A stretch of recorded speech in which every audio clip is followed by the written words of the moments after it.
Good morning, everyone. I call to order this regular meeting of Council for Tuesday, April 4th, 2023. Okay. And we have a couple of our members absent today, and we have Councillor Ma joining us via Zoom. So welcome, everyone, and our first order of business is land acknowledgement, and I'll turn to Councillor Graham for that. Thank you, Your Worship. Yesterday, a group of us put on our finest threads, and we headed down to the Court of Appeal to hear the TSMV case. We weaved our way into downtown and found the skyrise the hearing was in. Security systems guarded the 26th floor, and the room had a futuristic Star Trek feel. This appeal holds a lot of interest to those of us in Canmore, but what many may not know is that the Stoney and Dakota were there as interveners in the case. As their lawyer made their arguments, I was struck by the unwelcoming feel the room must have had in this time of truth and reconciliation. It, by design, had incredibly colonial structure. A white room, bright white lights, with antiquated practices and decorum designed by white folks. I thought about what it must feel like to be an Indigenous person in this room. How intimidating it might feel, unwelcoming, unrepresentative of their culture and traditions. And then I thought about this room, its colonial histories and structures. I also considered the roles we play. I wondered what we could do to really hear our Indigenous friends and neighbors in such a setting, how we might make this place safer for them to acknowledge their stories and share their knowledge, how we have much to learn from the Indigenous way of life. As such, I recognize that Canmore is located on the lands of the Treaty 7 people. In the spirit of respect, reciprocity, and truth, we honor and acknowledge the Canmore area known as Shooting at Willows and the traditional Treaty 7 territory and the oral practices of the Stoney and Dakota, comprised of the Bearspaw, Chiniki, and Good Stoney First Nation, as well as Tsuut'ina First Nation, the Blackfoot Confederacy, and the Métis Nation Region 3. Thank you. Thank you, Councillor Graham, for that. And just to add on to that, Town of Canmore, of course, embraces truth and reconciliation, and we have adopted and pursuing all of the calls for action as set forth by the Truth and Reconciliation Commission. And we take this as much more than words. We are actively on a daily basis seeking to build better relationships.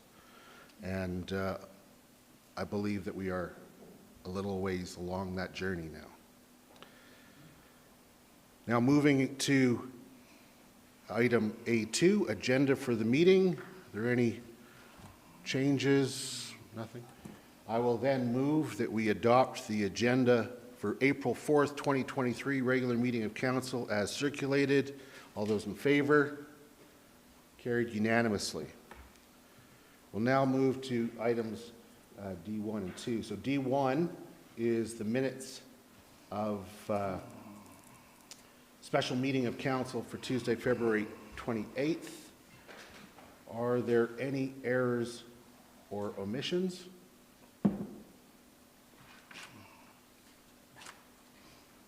Seeing none, I will move that we approve the minutes of February 28th, 2023 special meeting of Council as circulated. All those in favor? Carried unanimously.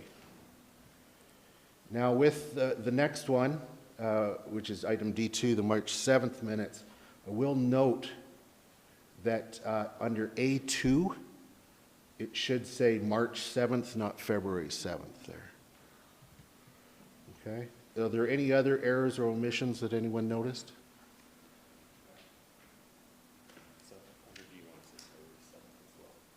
Under D1 as well? No, that one's correct. That one's correct. Yeah. Okay. So just under A2, if that could be corrected. With that, I will move that the minutes of March 7th, 2023 regular meeting of Council be approved as amended. All those in favor? Carried unanimously. All right, we will move to the business at hand here, item G1, which is the Land Use Bylaw Amendment 2022-25, Canadian Rockies Public Schools, Lawrence Grassy Middle School, District a direct control district, or as I like to call it, the CRPS LGMS DCC. Mr. Gravel, will you be speaking to that? The applicant. Well, the applicant will be speaking? All right, very good. Well then, please proceed. Welcome to council. Nice to see you all again. Okay, I'm going to see if we can get this started here.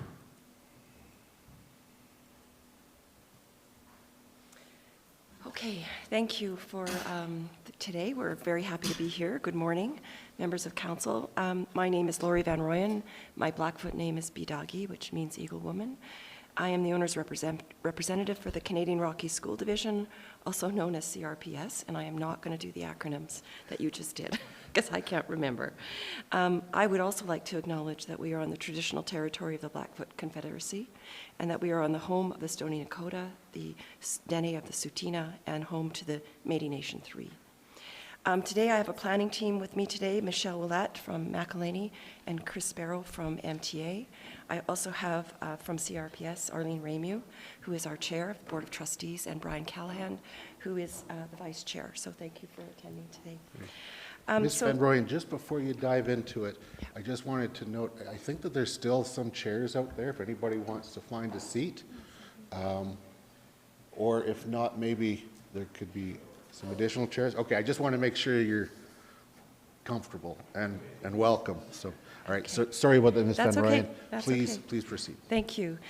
So I am just going to talk at a very high level, and then I'm going to have Michelle come up and talk a little bit more specifically about the direct control bylaw that's in front of you today. So the southern half of what's known as the Lawrence Grassy Middle School site was deeded to CRPS by the Canmore Mines Limited.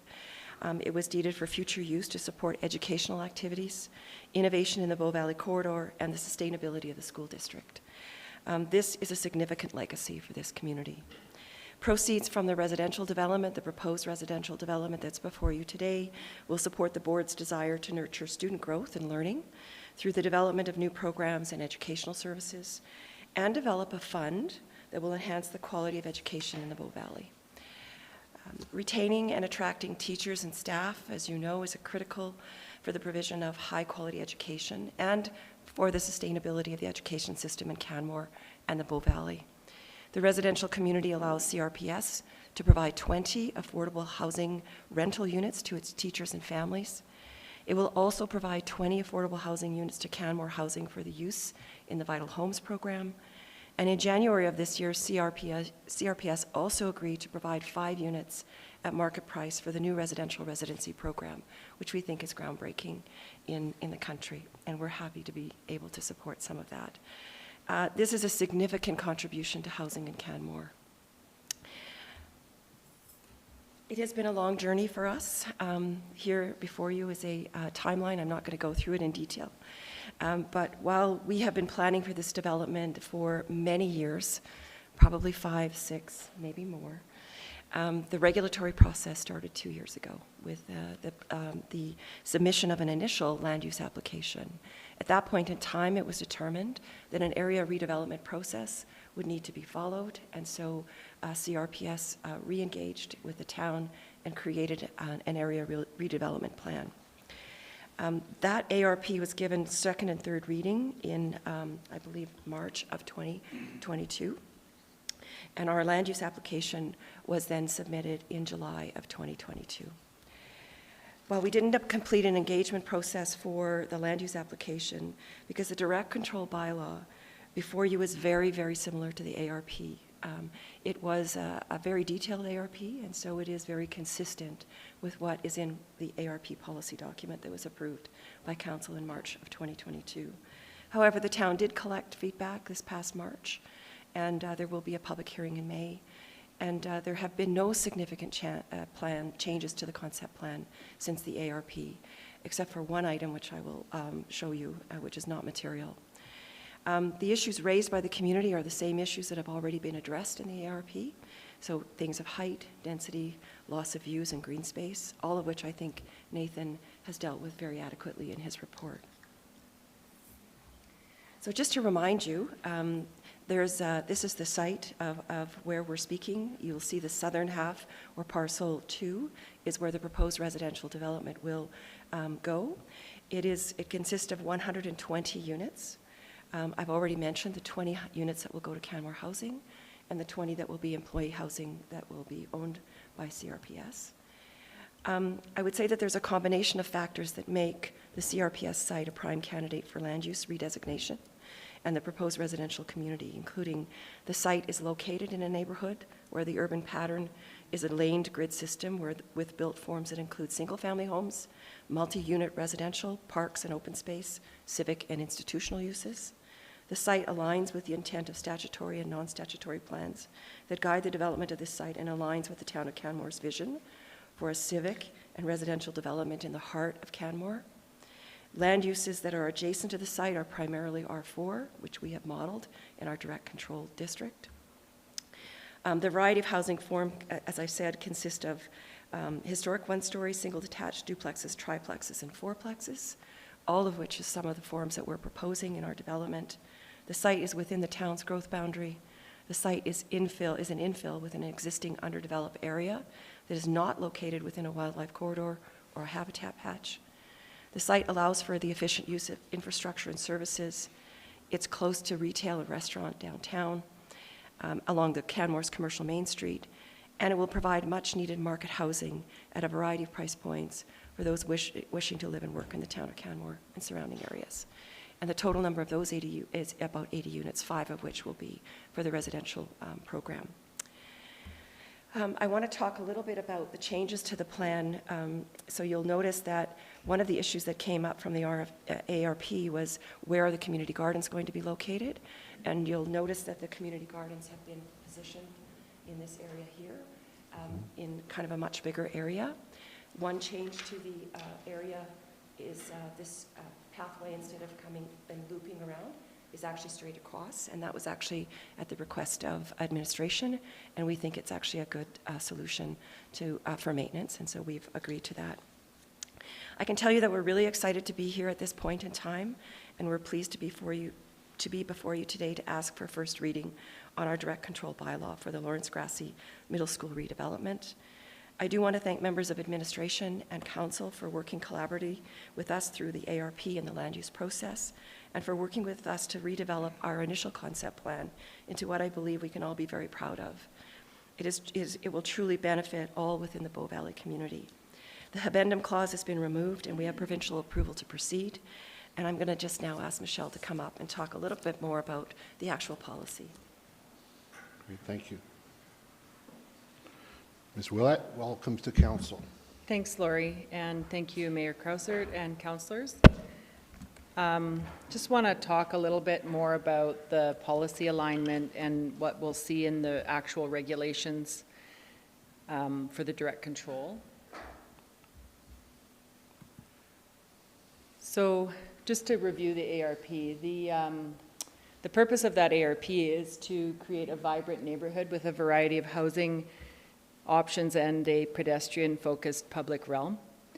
The goals of this plan include the pedestrian-focused design, providing affordable housing, employee housing, along with that housing diversity for singles, three-bedroom, two-bedroom, enhancing the neighborhood character, providing energy and green building principles, providing for community amenities, and as well as Lori mentioned, the public school sustainability through that legacy fund.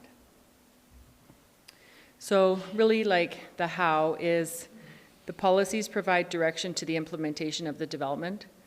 And so going back on that timeline, a land use application turned into an area redevelopment plan, which is quite detailed, and I won't go through it in all that detail, but it does set up the stage very well from a infrastructure, built form, community amenity contribution sort of framework.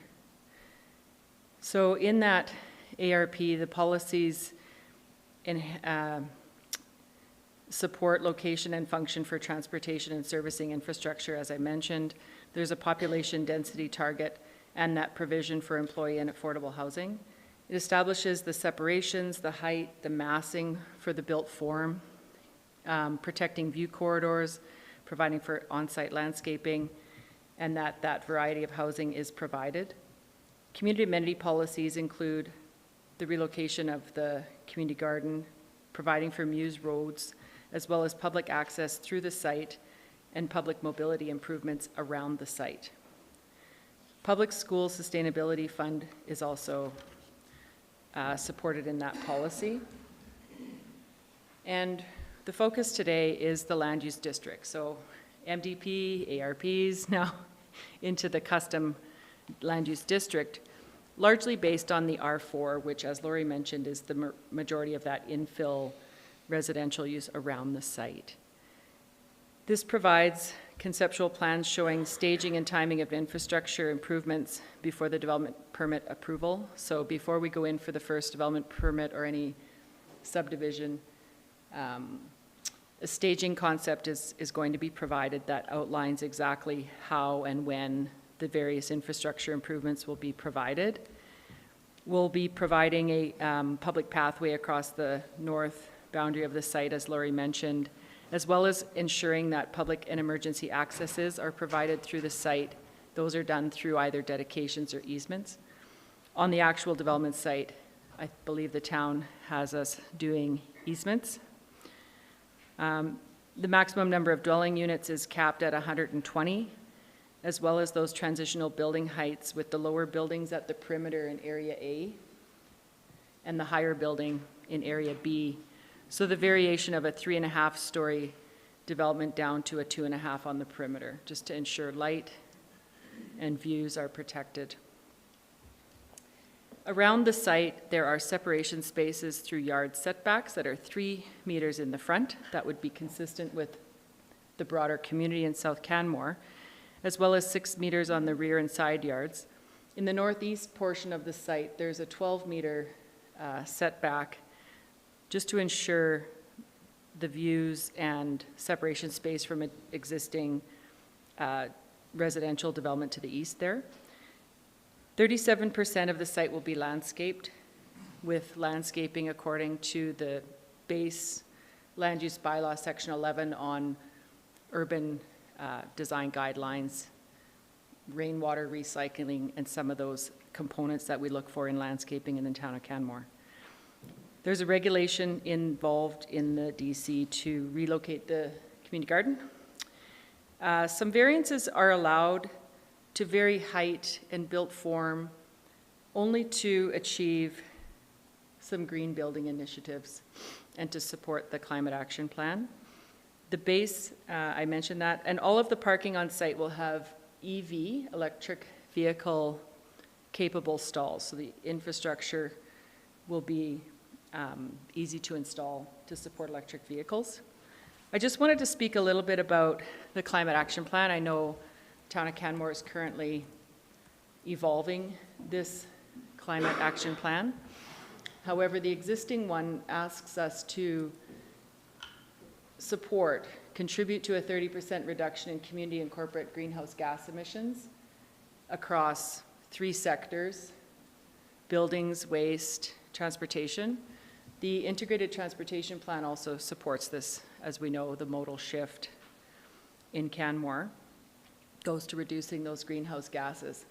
So in our district and through the ARP, which still applies to the site, even though we're moving to the land use district stage, variances, as I mentioned, are allowed to achieve green built guidelines. We'll be implementing through building code enhancements for new buildings that also achieve reductions in greenhouse gas emissions. Again, supporting the provision of EV-capable stalls, exploring the use of energy-saving technologies and rainwater recycling, as I mentioned, and supporting the compact community goal provides people easy access to commercial and civic services in Canmore, also to buses. You know, you can walk in probably 10 minutes or less to the central transit station, as well as things like reducing waste by providing those collection bins, but also reducing waste by recycling and sorting materials at the time of construction, which is mainly an industry practice. It's not in the direct control, but I know that that is an industry practice in Canmore, trying to divert waste from that regional landfill. I know that transportation is always a hot topic. I know that some of our feedback that was provided to the town administration prior to today speaks to transportation. We have a transportation engineer who works often with our Canmore projects, understands the background, the base assumptions, and so that review of transportation generated by the development was done through the ARP process. And so it concludes that the existing roadways and the network support the additional person trips per hours that are estimated for this development. And the on-site parking is going to be provided, which meets the land use bylaw provisions in the underlying bylaw. So that won't be a problem. In conclusion, the proposed land use district is in alignment with the Lawrence Grassy Middle School ARP, the Municipal Development Plan, and the Integrated Transportation Master Plan. This development also advances a number of established social, environmental, and financial goals for the town, and is also compatible with the surrounding land use. Thank you. Thank you, Ms. Willett. Now I'd open it up to council to see if there's any questions of the applicant. Councillor Faubert. Thank you, Mayor Krauser, and thank you, Ms. Ouellette, for your presentation, and the rest of the CRPS team for being here. I was wondering, how does the height variance help meet green building initiatives? I feel like that's a Chris Sparrow question from MTA. Okay. I don't want to jump into his No worries, no worries. profession. Good morning, councillors. Welcome. The intention of that, the variance is to make sure that when we're working through design, we have the ability to introduce building systems that afford sustainability. So as we see now with energy requirements by code becoming more and more stringent, roofs get thicker, walls get thicker. We need to maintain clear heights and certain clearances inside built form. So the purpose of that is to give us some flexibility to make sure that we can accomplish that within the heights that we're providing in the district. So, if I understand you correctly, if the roof gets thicker, you need more space inside for the mechanical systems? No, you know, the roof has to sit on top of the defined clear height for the space, so the roof gets higher if the roof gets thicker. Okay. But the roof can also provide a much more substantial benefit in terms of energy performance. Okay. Can I just make sure that I understand what we're talking about? My understanding is the land use bylaw as proposed does not seek a variance, but there is a clause that allows for a limited variance to that which is allowed, which is a common thing. And the current one is that it would be 20% of the roof area to exceed the maximum height by up to 10%. Is that what you were talking about? Yeah, Okay. and in Ms. Ouellette's presentation, she connected the need for variance to potentially being able to meet green building initiatives. And I wanted to understand that better because I know there was an alternative proposed in the report by admin, and would the alternative still give you that flexibility? Yeah, yes, after reviewing the alternative, I believe it would give us that flexibility. Thank you. Thank you. Thank you. Great, thank you. Thank you. Any other questions of the applicant? Okay, thank you very much. Oh, Mr. Ma, sorry, I forgot to look up the screen. Go ahead, Councillor Ma. Thank you, Your Worship. Question to the proponent, and by the way, thank you for your presentation. At one point, it was noted that the changes to the community garden were not very material. And could you elaborate on that further? Because I feel seeing in prior application documents, there was a pathway that went through the existing garden, and now that is no longer happening. I'm just trying to understand that piece, because I do know many members of the community really prize the garden. I just want to know more. Thank you. That is correct, actually. The pathway has been moved to the north of the site so that the community gardens will stay where they are. And there is also some opportunity to look at expansion of those gardens, given the fact that we will have more space and no pathway going through it. Okay, thank you very much. Councillor Graham? So it's an sorry. Thank you, Your Worship. Follow rules, policy, and procedure. It's an expansion of the community garden. Potentially, there's room for expansion, yes. Okay. But they will exist where they are now. Excellent. But that wasn't my question. Can we talk a little bit about the bus drop-off area and the options that are being explored there? I know we're going to, excuse me, come to solutions later, but I'd like to know, what are we looking at? What are some of the potentials? There are a number of options that we are exploring with administration along the 7th Avenue and along the laneway that exists now, but nothing has actually, there are some other options too to be other drop-off sites. So we have a requirement in the land use document that we must have a solution when the employee building is built, because that is the one that will displace the current bus loop.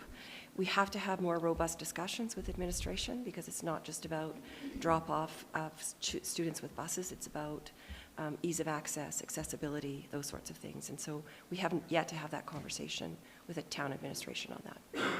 But we are committed to doing that when the employee building displaces the existing turnaround. And can you tell me when we're expecting the employee building to go in? We do not know the timing right now, but we would like to start right away, right after a public hearing in May.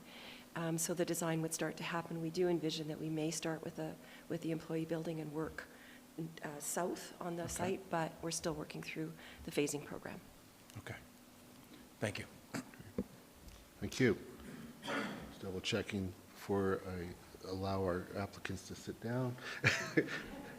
Thank you very much. Thank you.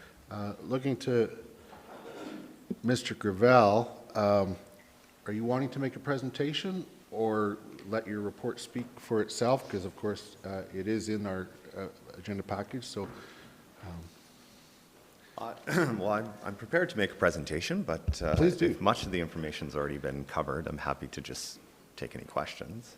sure. Well, let me, because I think it was an excellent report. It covers all of the elements in the ARP, and of course it incorporates the feedback from the public and provides some context and response to that. So I thank you for that. Looking to council, do you have questions of administration?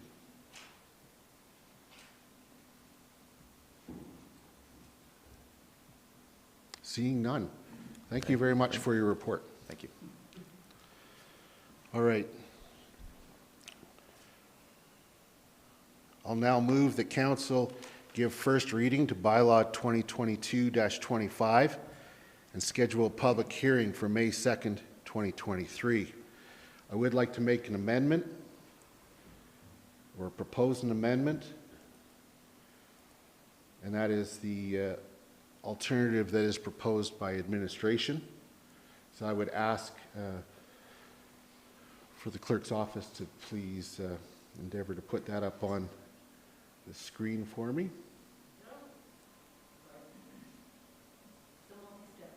Yeah, I know.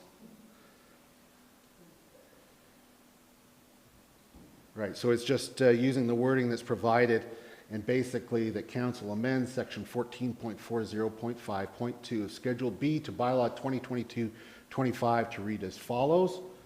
And I won't read it all out, but it is basically changing what's in the amendment from the 10% or from the 20% of the roof areas to the 10% is the major change.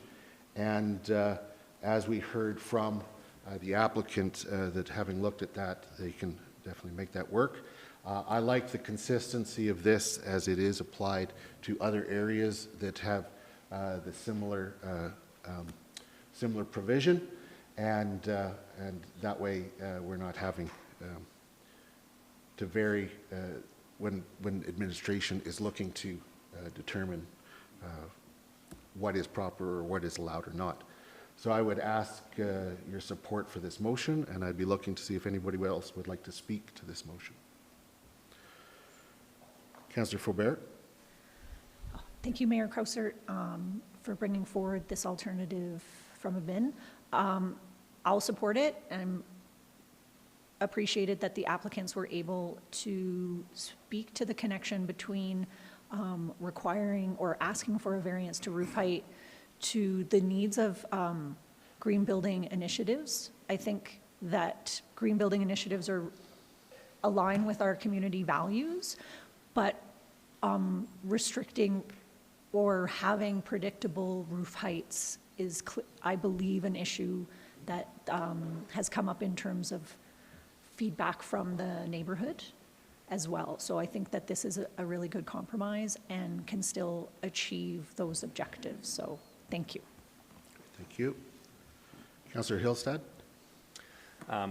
Just to clarify real quickly, it's also including the excluding buildings that are located Right. part. So, but either way, I also will support this. Again, that's one of the concerns that was heard, is building height. So this does help slightly alleviate a part of that concern, not necessarily all of it, but it does alleviate some of it. And again, there still should be able to achieve the green building things with just the 10% height variance. So I will also support this. Great, thank you. Let's see if there's any other comments. Seeing none, I will call the question on the proposed amendment. All those in favor? Carried unanimously. We'll now return to the primary motion, which is that council give first reading to bylaw 2022-25 and schedule a public, or as amended, and schedule a public hearing for May 2nd, 2023. Speaking to that motion, really this is very much aligned with, well, it's exactly aligned with what was approved in the ARP.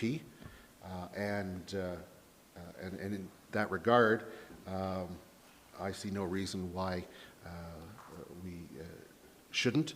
In fact, I think that I would argue we have to approve this first reading, given that it is aligned with the ARP, which is the document that has priority over it. So, looking to other members of council to see if they would like to speak. Councillor Hillstead, that's a legacy one? Okay. Anybody else like to speak to this motion? Seeing none, I'll call the question. All those in favor? Carried unanimously. Thank you. Now, I know that there is a large contingent here dealing with this issue. You are certainly welcome to stay, but I certainly understand if you would like to get on with other aspects of your day, and so thank you for joining us here today.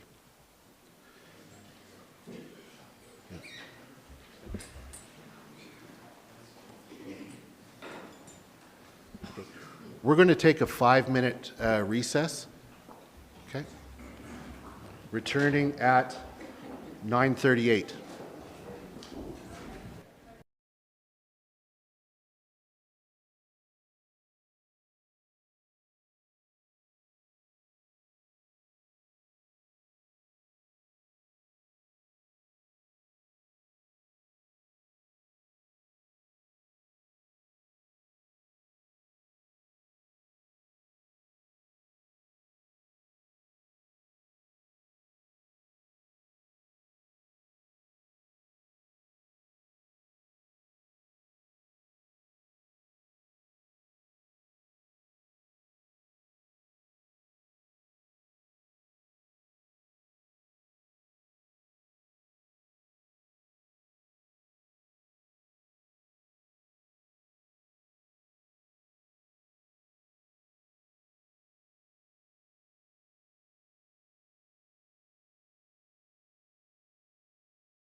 Had a little bit of a longer break there because one of our pieces of equipment decided it had to reboot.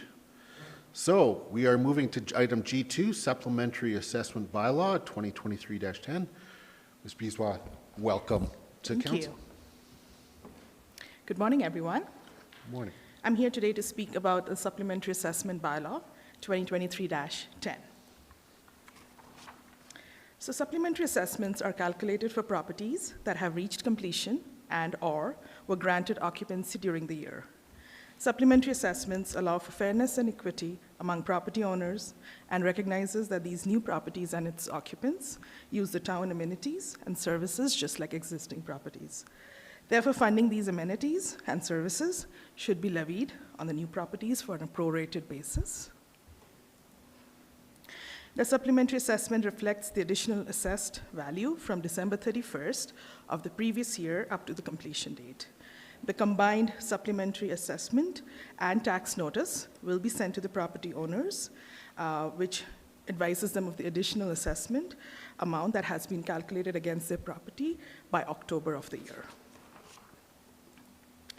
So to impose supplementary taxes each year, council must authorize administration to prepare supplementary assessments for all relevant properties within the town through a bylaw for levying supplementary taxes. Previously, council would pass a bylaw each year authorizing these assessments. There's a new section in the MGA which allows for supplementary bylaw to be enacted and remains in force for subsequent years unless it's repealed. Therefore, administration recommends continuing the practice of preparing assessments, supplementary assessments, and has prepared bylaw 2023-10 for council's consideration, which will remain in force starting 23 and for the subsequent years unless it's repealed. With that, I recommend that council give the first, second, and third reading to supplementary assessment bylaw 2023-10. Happy to address any questions. Ms. Biswa, and you know, this is one of those changes that have been made that really is a good reduction of red tape, because it's something that comes every year. Somebody has to prepare the report, present it, and it takes our time here. Yes. And so now we can have it stand in place. So I really appreciate that. Are there any questions from members of council? Councillor Ma. Thank you, Your Worship. Ms. Biswa, thank you for your presentation. Quick curiosity, what happens to, how do we address properties where construction is completed post October 1st date? Yeah, constituents have asked me that, and I'm curious what happens there. So through the chair, that'll be picked up in the following year. In Okay. the taxes, yes. Great, thank you. Thank you. Good question. Any other questions? Seeing none, thank you very much. I'll move that council give first reading to Supplementary Assessment Bylaw 2023-10. As I mentioned, this is something we approve every year and is a good practice, and so I certainly will be supporting it. Anybody else want to speak to the motion? Seeing none, I'll call a question. All those in favor? Carried unanimously. I'll now move that council give second reading to Supplementary Assessment Bylaw 2023-10. Would anybody like to speak to the motion? I'll call the question. All those in favor? Carried unanimously. I'll now move that council give leave to go to third reading of Supplementary Assessment Bylaw 2023-10. Anybody like to speak to that motion? Seeing none, I'll call the question. Carried unanimously. And I'll move that council give third reading to Supplementary Assessment Bylaw 2023-10. Anyone wishing to speak to the motion? Seeing none, I'll call the question. All those in favor? Carried unanimously. Thank you. We'll now move to item G3, Downtown Business Improvement Area, Tax Bylaw 2023-11. Oh, I'll do that. Hi, again, I'm just here to present our guest speakers. So you have the Downtown Business Improvement Area Tax Rate Bylaw in front of you today. The recommendation is for council to approve the BIA's 2023 budget as presented and give 3 readings to the BIA tax rate bylaw, which will then allow the town to distribute the BIA assessments to the property owners within the BIA with their annual property tax notices. We have with us today Ms. Beth Manderwood, Interim Executive Director, and Mr. Tory Kendall, the Board Chair, who will now speak to their 2023 budget and present their levy rates. Thank you. Ms. Vandervoort, welcome to council, past ED, then past ED, then previous ED, now interim ED. Welcome back to council. Good morning, Mayor Krausert and council. When I was preparing this, I recognized when I was going through and changing dates that I was here 1 year ago less a day in 2022. So I'm pleased to be back. Thank you for inviting us this morning. So we are here to present to you regarding the Downtown Business Improvement BIA Tax Rate Bylaw 2023-11. Let me move this around here. So as my colleagues said, the council approved the Downtown Business Improvement Area. So we're going to do the budget first as presented, and then the levy bylaw. Each year, the BIA's board establishes a proposed annual budget, which is submitted to council for approval. But if there are changes to the levy review in the early part of the following year, a revised budget is presented. The rate structure is established to raise the required revenue to meet the budget requirements, and the levy is then collected by the town on behalf of the BIA. There was no increase to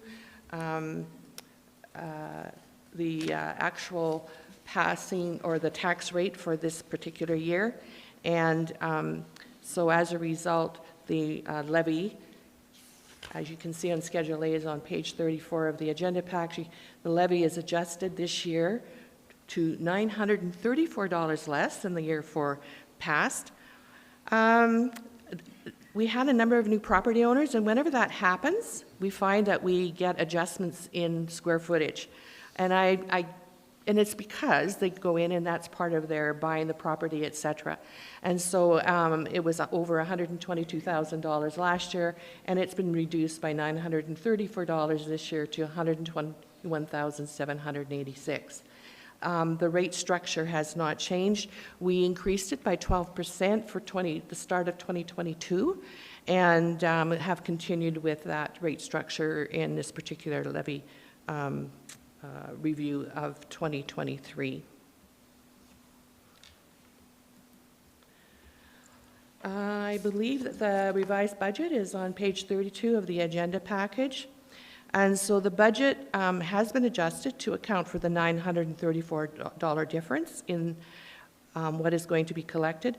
But there are 2 other notable differences that we wanted to bring forward to you today. One of them is the Downtown Canmore BIA Town Center study and the Executive Director's salary and benefits, because it has impacted on the budget overall. In regard to the Downtown Canmore BIA Town Center study, I just wanted to refer back to our bylaws and the purpose of the board. And one of them is 5E, which is conducting any studies or preparing any designs that may be necessary for the purpose of this section. The section being improving, beautifying, maintaining property in the zone, promoting the zone, developing, improving, and maintaining public parking, representing the interests of the downtown businesses. The BIA board has received partial funding towards doing this study, are in the process of confirming additional funding sources. This study will allow the BIA board to be prepared and informed for the planned ARP the town of Canmore is proposing in the near future. We wanted to bring this to your attention now, as we are looking to have it completed before the next budget cycle, which starts in October. In regard to the Executive Director's salary and benefits, The recruitment committee recommended to the board of directors last week that in fact, to make the position a salaried and full-time position, including employer and employee benefits, plus health benefits. They felt if this we would be able to accommodate more people perhaps applying and bring it more in line with other nonprofits in the area that have full-time executive directors. And as a result, we had to make other accommodations in the budget to account for that. So, in conclusion, we recommend that council approve the Downtown Business Improvement Area budget as presented, revised budget, and secondly, that council give first, second, and third reading to bylaw 2023-11, the Downtown Business Improvement Area tax rate bylaw. And I'm happy to address any questions. Great, thank you very much for that presentation. I guess the question I would have, in just looking at the budgets, obviously the downtown Canmore study is an in-out, but the impact to the budget beyond the little adjustment for the $900 is with the increased salary. And I certainly understand why that's needed. And it looks like the amounts that get reduced are marketing campaign and the winter and summer streetscape. I was just wondering, what can the community expect, or what would they notice with the change in the winter summer streetscape? Basically, some of the putting out the flowers would not happen in some of the areas. The reduction in perhaps what has happening at Christmas time. I'm just in the process of looking at what that could be, what the Christmas campaign, what a fall campaign would look like as far as attracting business to downtown. There is an opportunity to do a campaign over the opening of the pedestrianization zone to invite people to come down, enjoy patio weather, et cetera, in conjunction with encourage them to use their 3-hour free parking. Yeah. So we're in the process of developing some of those plans. It's been a rather busy month of March, so I would love to be able to come back to you at a future time and say this is what we're planning for sure. Okay. But those are the kinds of impacts that that would be initially seen type of thing. So. And I know in the past, having been on the board in the past, that sometimes there are fluctuations in this for a variety of reasons. And it's really interesting how the businesses, sometimes they'll compete with Christmas decorations, or they'll put out their own flowers, that sort of thing. Exactly. So that's one of the encouragements that we're going to do this year and for the upcoming season. Great, thank you. Councillor Graham. Thank you for your presentation, and welcome back. Thank you. This was a part-time position at $50,000 a year, and Yes. now it's a full-time position at $65,000 a year. Mm-hmm. It doesn't really compute in my mind. Like, are we actually going to be able to attract the type of people that we need to? We hope to. Our problem is, again, trying to accommodate everything that is under the purview of the board and part of what they should be doing as part of their purpose and their strategic plan, in addition to having a person employee.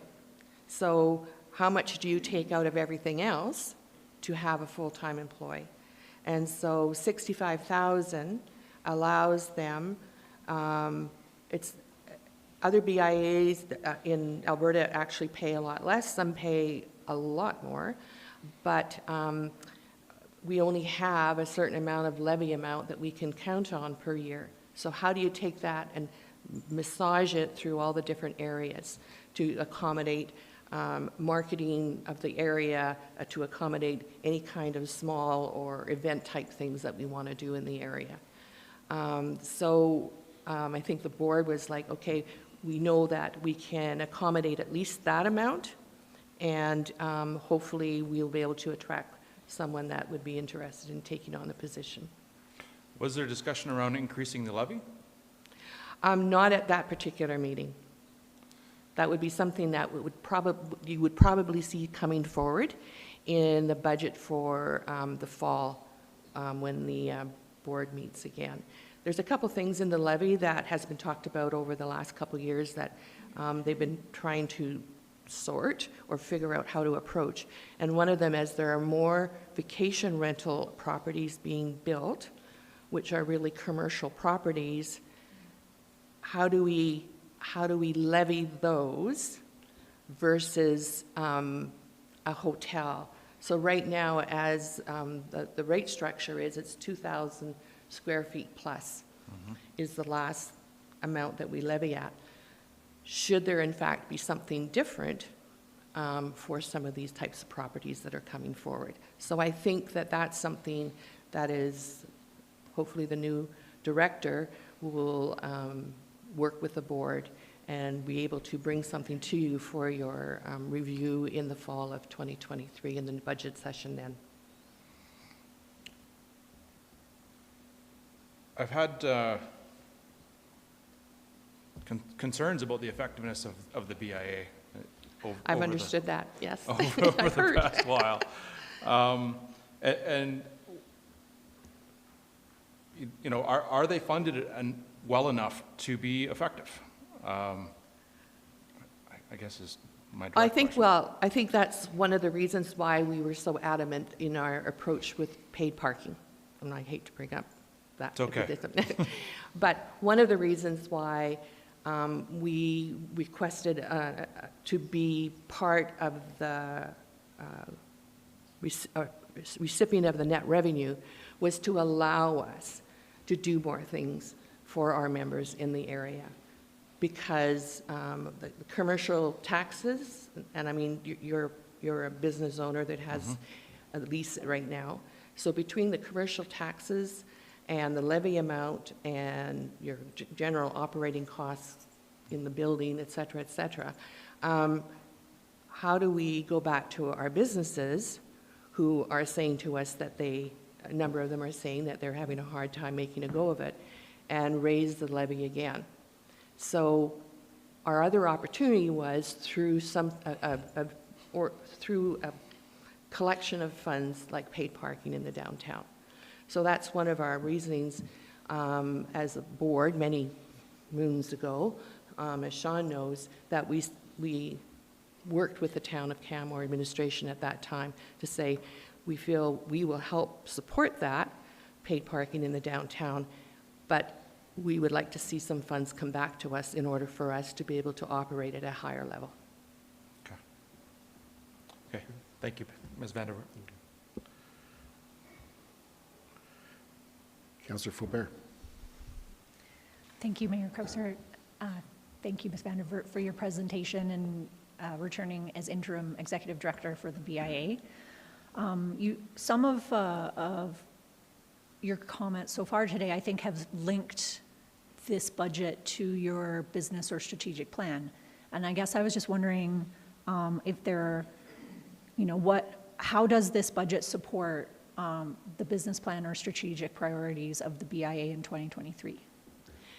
Well, I think, and I don't have, that's the one document I didn't bring with me. Oh, yeah, of course.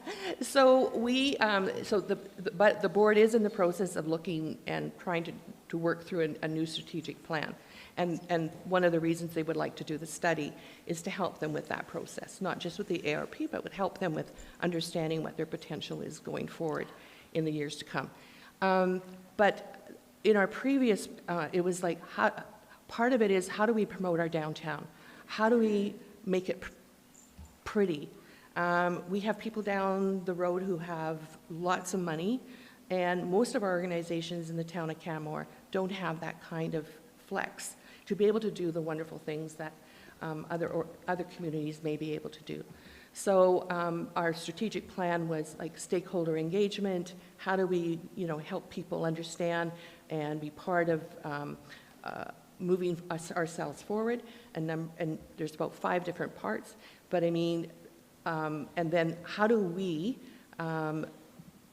create vibrancy, do placemaking is the new term, and make it our living room for our locals to want to come to and be part of year-round, and in particular in the off-season.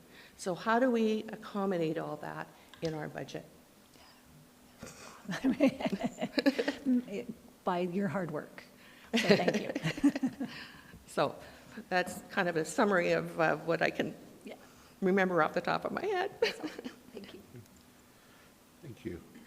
Looking to see if there are any other questions. No?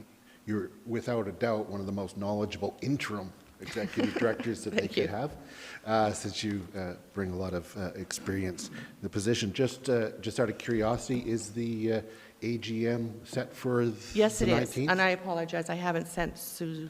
No, that's fine. That's fine. Sarah So, the, so April 19th. April Anybody that 19th, you're all wants invited to come. to attend. Yeah. It is going to be at the Canmore Golf Club in the lounge, and Perfect. should be a great evening. We're looking forward to Mayor Krauser speaking to us, giving us a council update. Yes, you betcha. Thank you very much then. I see no other questions, and so we'll move to the motions. Thank you. I'll move the council approve the Downtown Business Improvement Area 2023 budget as presented. Anybody like to speak to that motion? It just turned it on. Okay, I'm go sorry. ahead. Councilor Colbert. I'm going to speak in favor of the motion to approve the budget as well as the tax rate bylaw motions all at once. I think that this budget supports the strategic plan and planning that is underway by the BIA currently. And I think that the BIA is an important stakeholder and partner to the municipality and is a vital resource in terms of being a voice for the downtown businesses, which is the heart of our community, as well as planning for the future. I'm really excited to see the downtown Canmore study because I believe that we're all working on rowing in a similar direction to see the downtown become or meet a vision. I have a vision, but collectively we are going to create that vision together with these processes, and I'm really excited about that. So thank you. Thank you, Councilor Faubert. Councilor Ma. Thank you, Your Worship. I'm happy to support the motion. First off, I want to say thank you for Beth for dropping in and saving the day, being the interim ED in such a short period of time and handling this budget. With respect to the budget, I'm hopeful that now that the ED salary has bumped up, it'll attract stronger candidates and the ability to have a more feasible position. It's a big job, and it's not easy to do it off the side of the desk or as a part-time gig. So I think this is a sign that the BIA is moving in the right direction. The study as well will be great. I think it's going to take a lot of interesting insight from not just the downtown BIA area, but neighboring communities. So I would encourage citizens to stay tuned to see what's going on there. And then finally, with regards to Mayor Krauser talking about the upcoming AGM, the BIA is looking for new board members as we move forward. So if you are in the downtown BIA area and are interested in participating, I would strongly recommend you bring forth your ideas. Thank you. Thank you, Councilor Ma. Councilor Graham. Thank you. I too will be supporting this motion. I too want to thank Ms. Vandervert for coming back and saving the day. I do have concerns about the financial viability of the BIA going forward, and I look forward to seeing what you guys can do this year with this budget and what future budgets may or may not look like and how we might support you in that realm. Thank you. And just to that point, of course, it's an interesting relationship between business improvement areas and the municipality because they exist at the behest of the business community. And so while there's an oversight, there's not that type of control either. So as a downtown business owner, I really encourage you to come to the AGM and ask some questions. Yeah. And that's probably the best way is for the business owners themselves to explore that question. Great. So then we'll move to calling the question on approving the budget. All those in favor? Carried unanimously. I'll move that council give first reading to bylaw 2023-11, the Downtown Business Improvement Area Tax Rate Bylaw. Would anybody like to speak to that motion? Seeing none, I'll call the question. All those in favor? Carried unanimously. I'll now move the council give second reading to bylaw 2023-11, the Downtown Business Improvement Area Tax Rate Bylaw. Anyone wishing to speak to the motion? Seeing none, I'll call the question. All those in favor? Carried unanimously. I'll now move that council give leave to go to third reading of bylaw 2023-11, the Downtown Business Improvement Area Tax Rate Bylaw. Anybody like to speak to that motion? Seeing none, I'll call the question. All those in favor? Carried unanimously. And I'll move the council give third reading to bylaw 2023-11, the Downtown Business Improvement Area Tax Rate Bylaw. Would anybody like to speak to that motion? Seeing none, I'll call the question. All those in favor? Carried unanimously. Thank you. We'll now move to item G4, mandatory commercial food waste diversion.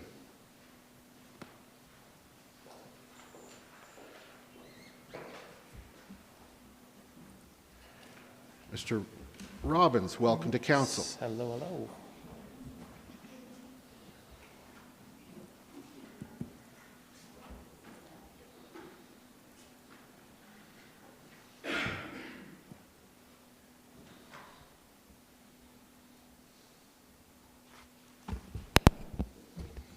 Mayor, Council, good morning. So yeah, we'll be speaking today about mandatory food waste diversion. The recommendations we have for Council are to do the first three readings, or all three readings of the amending bylaw for the recyclables and waste bylaw. Also that Council approves $10,000 to fund the implementation of the mandatory commercial food waste diversion program. And then also that Council amend bylaw 2023-15 by deleting section 25. And I'll put some clarity on that one later on. So what we'll just take a look at is the sort of background to how we got to this point, our stakeholder engagement. We'll take a look at the bylaw and the bylaw changes, and then our implementation plan.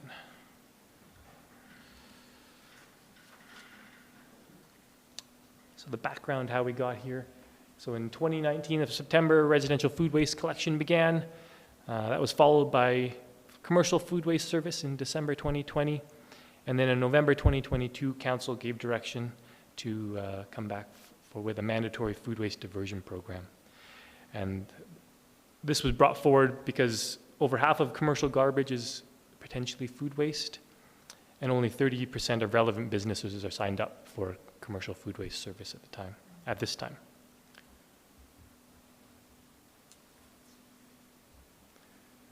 So lots of people were involved in rewriting this bylaw. Internally, we had sustainability, municipal enforcement, the municipal clerk's office, economic development, solid waste services, and then a legal review of the bylaw. And externally, we sent out a direct email to all food establishments and properties that housed food establishments with letting them know a background of the potential bylaw changes and then a survey to give feedback on. We did the same bit of advertisement out in the Rocky Mountain Outlook along with a link to the survey. We presented to the Canmore Business Alliance and to the Canmore Hotel and Lodging Association, and we spoke directly to property managers and to property owners to get feedback on their thoughts on these potential changes.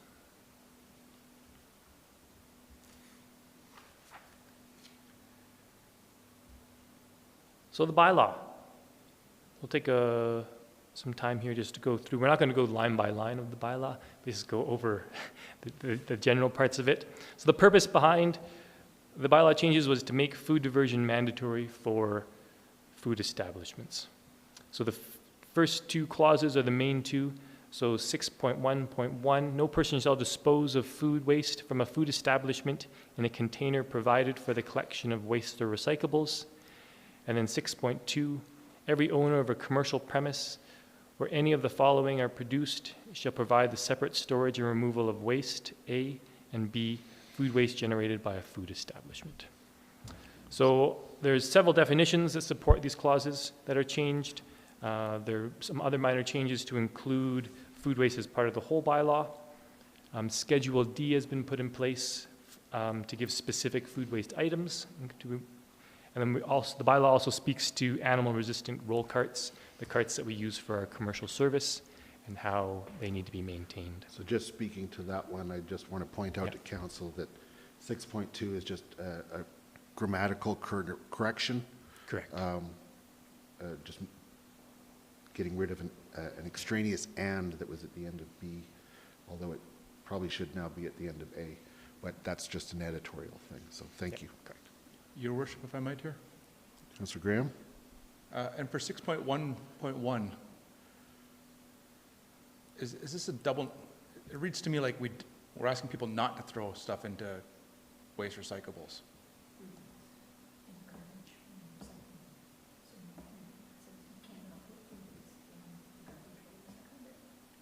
But thank you. I'm slow today.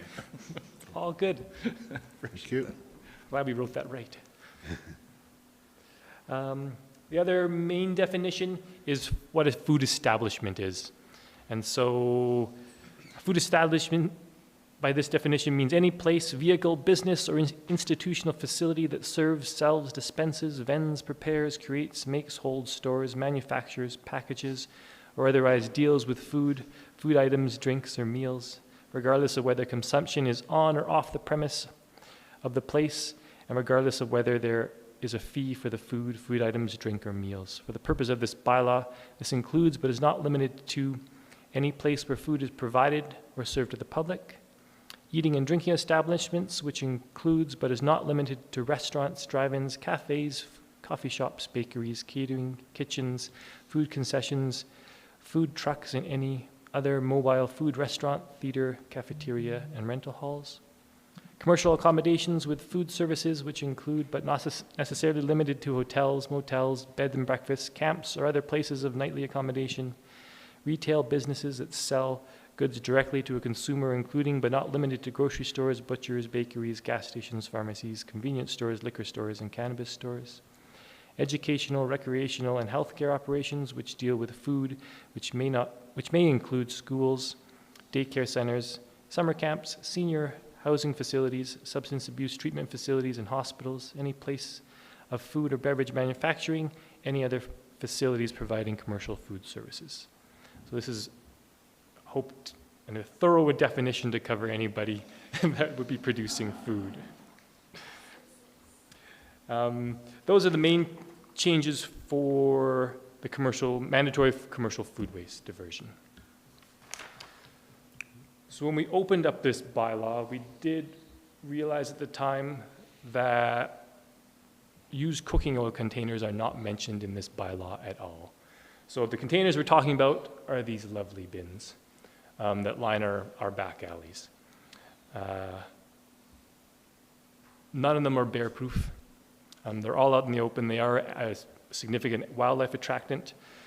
They are currently enforceable to be kept clean under the community standards bylaw, but we wanted to make a specific bylaw to address the specific waste-related animal attractant.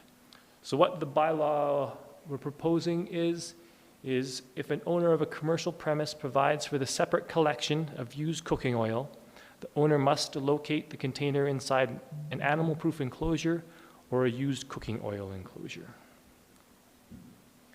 So essentially we're saying it needs to be inside something. The problem is that these, as you can from the photos, the bins are covered in grease. And so the bin itself is an attractant.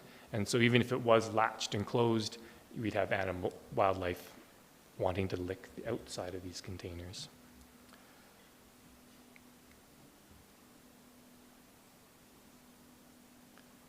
So right now, an animal-proof enclosure is included in our engineering, design, and construction guidelines. And currently it's defined as either a metal or concrete structure. So we're looking to add an additional definition of a used cooking oil container enclosure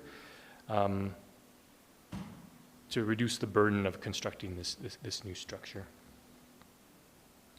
And this is essentially what we're saying a used cooking oil container enclosure looks like, essentially a shed. And the definitions speak to that. A shed made of wood or a wood alternative, that someone can either, the bin can go inside, a person can walk inside and dump the material, and it contains the spillage. And then the door would need to be latchable, so it stays closed. The containers that we aren't talking about are these. So a few of these are around town. It's a wood box that's made around the oil container. This would not be compliant with the proposed bylaw because the container itself can still be covered in drips of grease.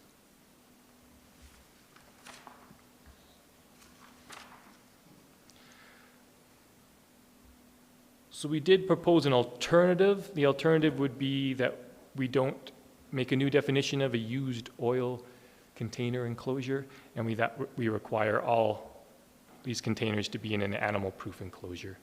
So, yeah, this is an alternative. It would put a bigger burden on property owners. Although there are a number of property owners and new developments that have just done it this way and put in an animal closure, like the Malcolm or the shops at Canmore. They have a dedicated garbage room that's in their building and it's fully enclosed. So that would be during development permits, recommending that new construction go that way. It's also a cleaner look, having everything inside one place.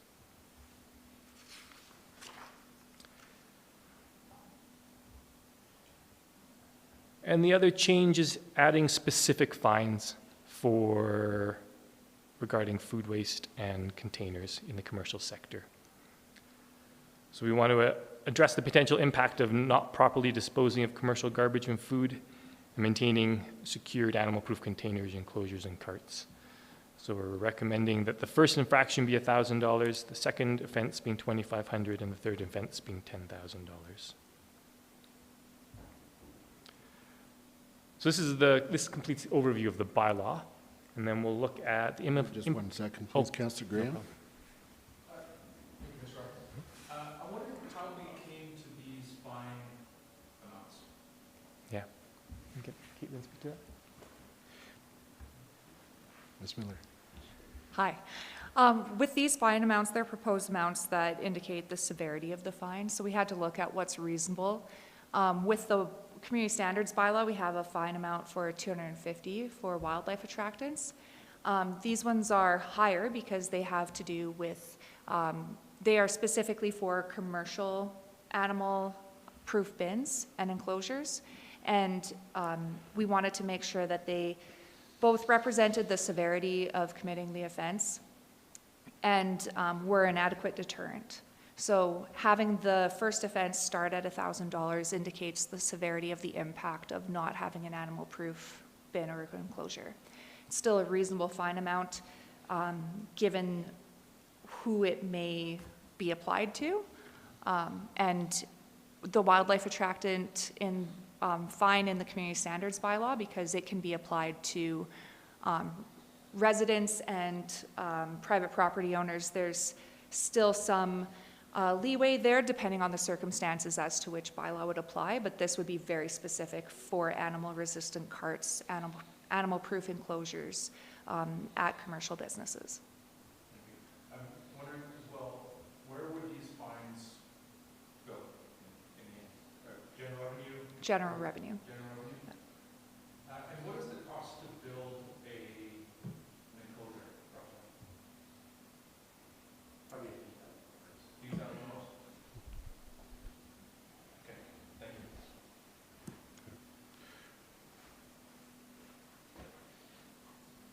Any other questions? Oh, Councillor Faubert?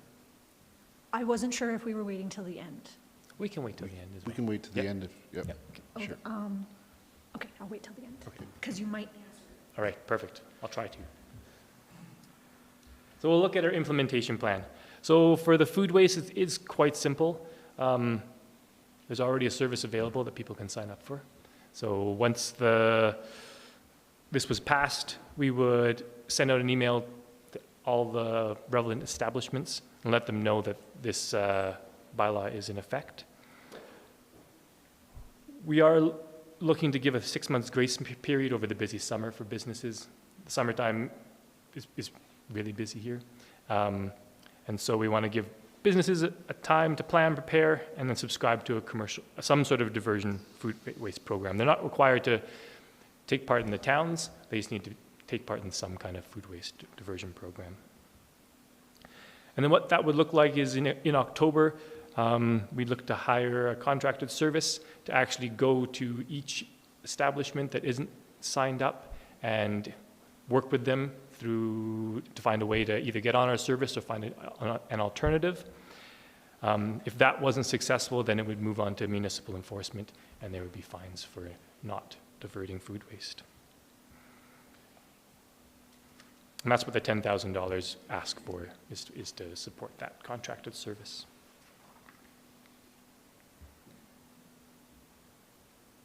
For the implementation of the used cooking oil containers, there would be no grace period for this. So if that bylaw went through, it would be effective immediately.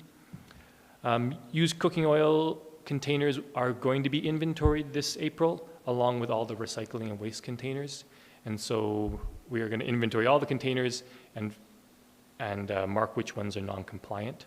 All non-compliant containers properties will be contacted, and municipal enforcement will give a reasonable time for them to remedy their issues, whether it's the used oil container enclosure or non-bear-proof containers. And then sort of operationally, we would look to have every second year, every container would be inspected, because obviously things are going to change over the years. So it wouldn't be every second year, it would be half would be inspected one year, half would be inspected the next year, is what we'd look to do.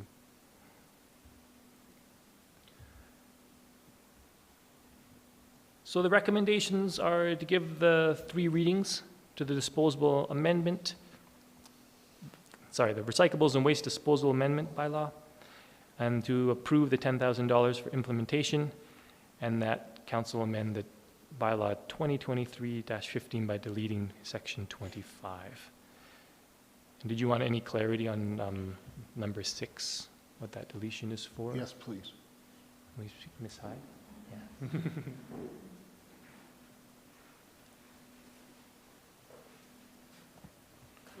Thank you, and I apologize for the lateness of this suggestion.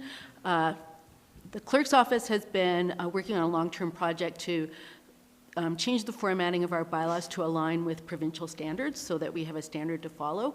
So one of that is doing the renumbering of our existing bylaws, but I realized too late that renumbering this particular bylaw in this fashion will put our enforcement team at a disadvantage going to court with the documents that they need to provide when they go to court. So I apologize for the error, and I would just like to delete the section that calls for renumbering the original bylaw. Does that make sense? I can throw it. I have a slide to throw up if you want to see it. I'm just trying to actually. It's 25 of the amending bylaw. Okay, page 58. Yeah. That's what I'm looking for. Thank you.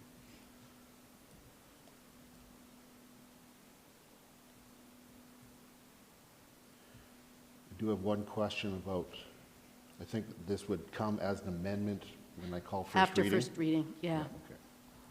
Or before you vote on first reading. Yeah. Yeah. So, okay, 24 and then 25. Okay, I see what you're saying. Okay. Is that all right? Yep. Thank you. Okay, thank you.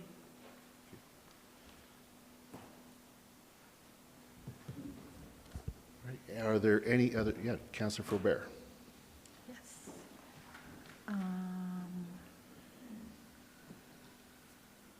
Okay.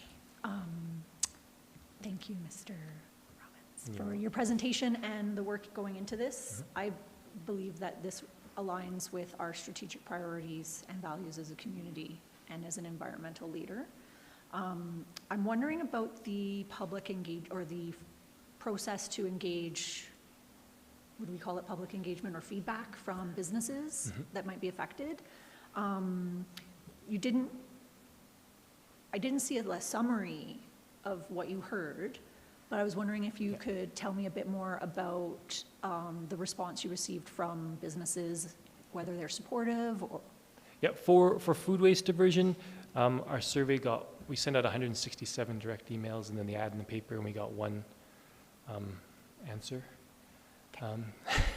And it wasn't actually to do with anything. So it wasn't that useful. Talking to businesses and during our presentations, no one had really any comments about the food waste part. They saw it as a natural progression and just understood that they probably need to figure out something to do. So there wasn't a lot of feedback for the food waste part. For the used oil container part, the one thing that was brought up was the burden of having to build a new structure. So that definitely was a concern that was brought up with challenges with space and price. That was my other question, is whether the oil change was in the feedback process. It was not in the survey, but it was in, I did bring it up at all the presentations that I did and the discussions with property managers and owners. May I ask another Sure. question? The requirement to build the cooking oil shelters, does that fall on the property owner, or does it fall to the restaurant or the food service operator? The way the bylaw is written, it would be the responsibility of the property owner. Okay, awesome. Councillor Graham? Thank you. A little follow-up on the shed. Yeah. Does it need a building permit? It would, yes. And build permit processing times on that would be? And that's why we said I would give them a reasonable That's why we're timeline, right? saying Yeah, six- we realize that there's process that needs to take place. So if as long as they're following the process, then we wouldn't be running after them with tickets. Ms. Smithers, do you have anything to add? Oh, I was just going to say, it would depend on, in terms of the timelines, it would depend on the completeness of the application. It's a relatively simple structure, so I would imagine that it would not be that challenging to submit a complete application, and the turnaround time for that would be pretty quick. Thank you. Any other? Councillor Ma? Thank you. Thank you, Your Worship. And Mr. Robbins, thank you so much for your presentation. I think this is such a great initiative.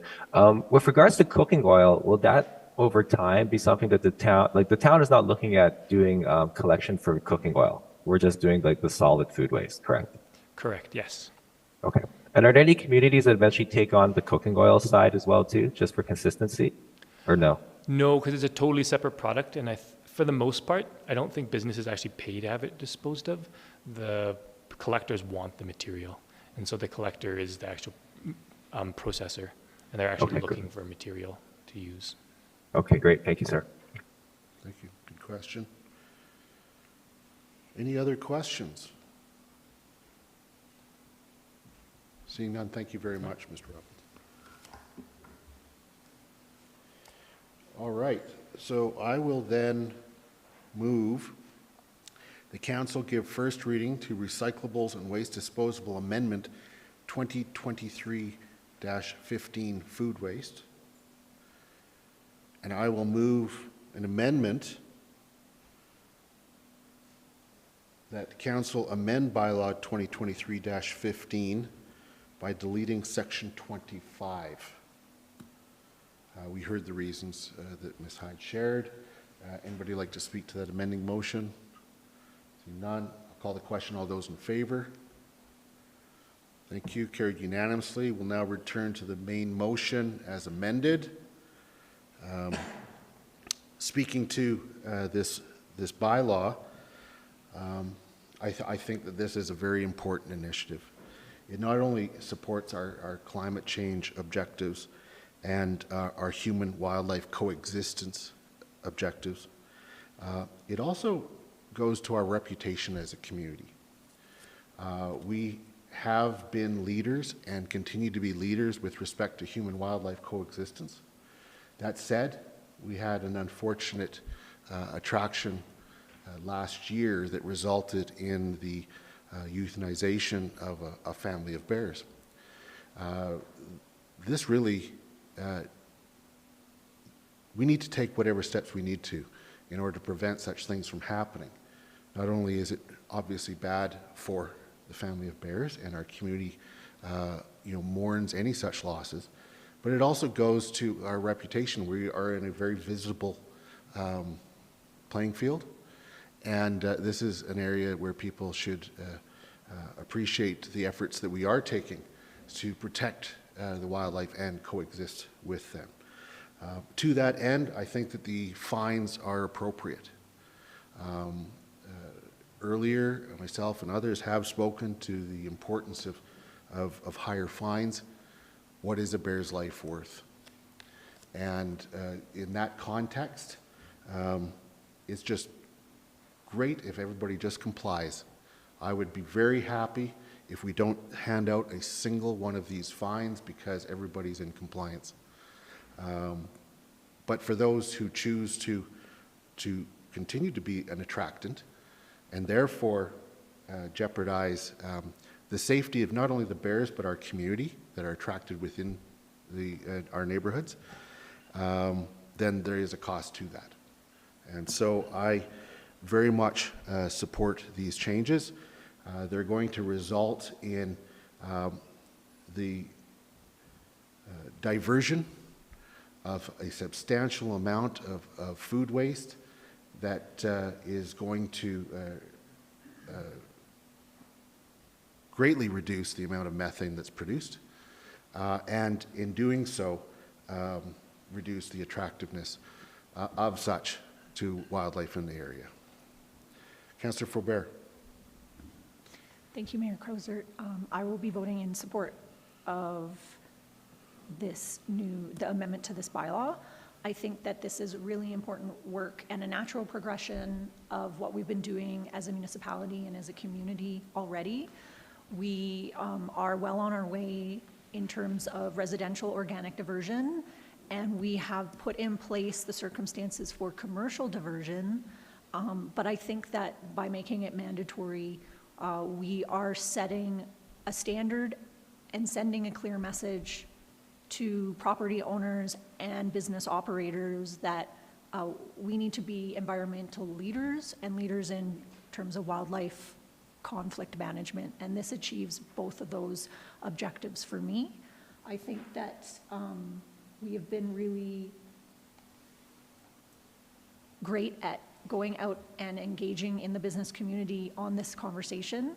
I think that the terms and conditions within the bylaw, as well as the 6-month grace period for the organics part, and then the work that would be happen with businesses one-on-one in terms of cooking oil, shows that we don't want this to be onerous. We want partners in achieving our shared values and outcomes. And so I think that we have put in place everything we need as the regulator and to make this a success for people and not a burden.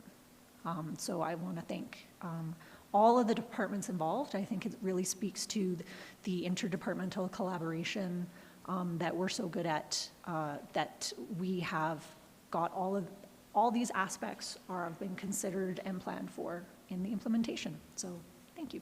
Thank you. Councillor Graham. I would like to propose an amendment, if that's okay. All right. Mayor Croser, you spoke to the what is a bear's life worth? And it's a good question. Our current fines for... Mayor Croser, you spoke to the what is a bear's life worth? And it's a good question. Our current fines for... Mayor Croser, you spoke to the what is a bear's life worth? And it's a good question. Our current fine...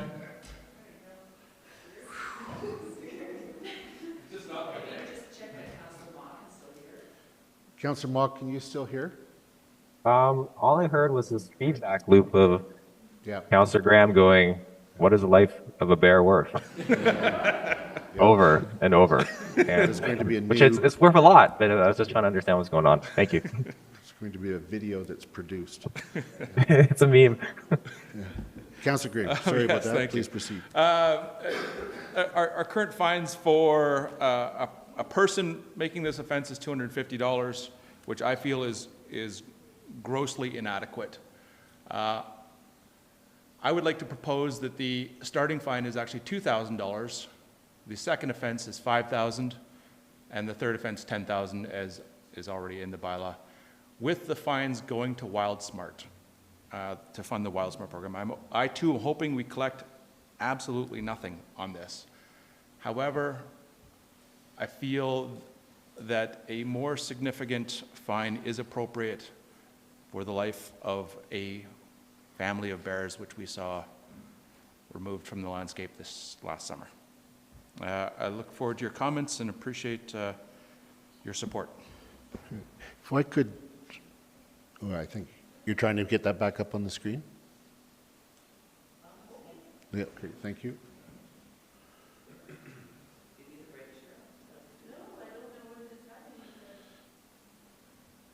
There it is. If I could,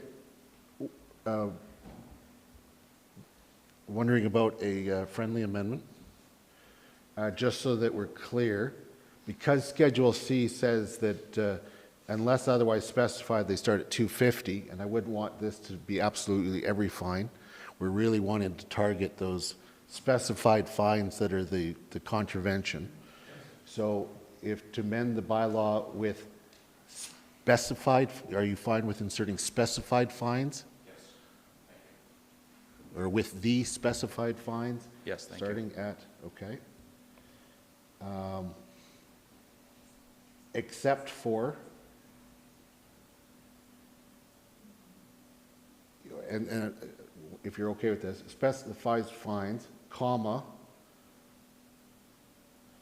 except for section 4.7 sub A and 7.1. Because those, I don't think you're meaning to touch either. One is the disposal of demolition, renovation, and construction waste. And then the other one is disposal of dangerous goods, and that's $1,000. Correct. Okay, all right. So do I understand correctly that you'll accept that as a friendly amendment? Thank you very much. All right. Is there anything else that you'd like to say with respect to the amendment before I open it up to others? Just a question of procedure. If this should happen to fail, and I wanted to bring a second amendment regarding the WildSmart program forward, am I okay there?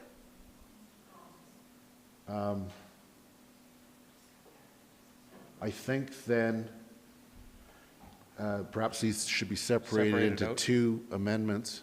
One is around the specified fines, and then the other is, then a second amendment would be around fines under this bylaw going to the WildSmart program, and we can certainly ask administration if there's any concerns around the logistics of that.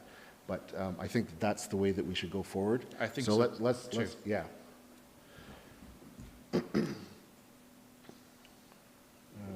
Third, and $10,000. Starting at $20,000 for the first offense, $5,000 for the second offense, and $10,000 for the third offense.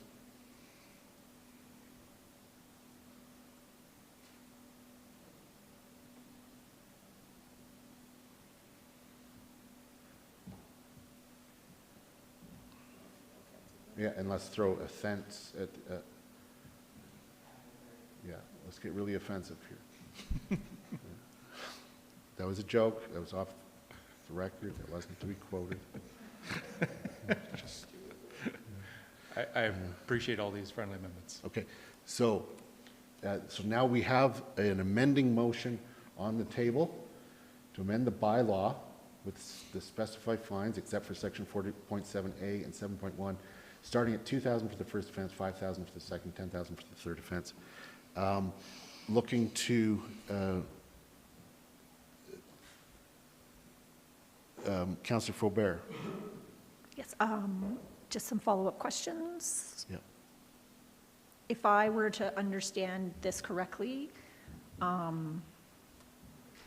some of these would go to the property owner and some of them will go to the business. So 6.2.1, failure to dispose of food would be the business, but 6.2.2, failure to locate used cooking oil container in an animal-proof enclosure would be the property owner. The 6.3, failure to maintain the container or enclosure would be the property owner. Or that's where I get confused, because I feel there's a dual responsibility there, because it's the business using it, and the property owner is responsible for having it there. So- Maybe if Ms. Miller could speak Yeah. a little to, So, Ms. Miller, can you speak to, I think that there's probably a joint and several liability here, that any number of those could be fined, and if it's the property owner, they'd probably pass it on to the business owner, et cetera. But can you clarify that, please? Yeah, so depending on which portion of the bylaw is written, it could be either to the owner or the occupier. In certain cases, it's the owner or the occupier, and the peace officer makes the determination when they're issuing the ticket as to who it'd be best served to.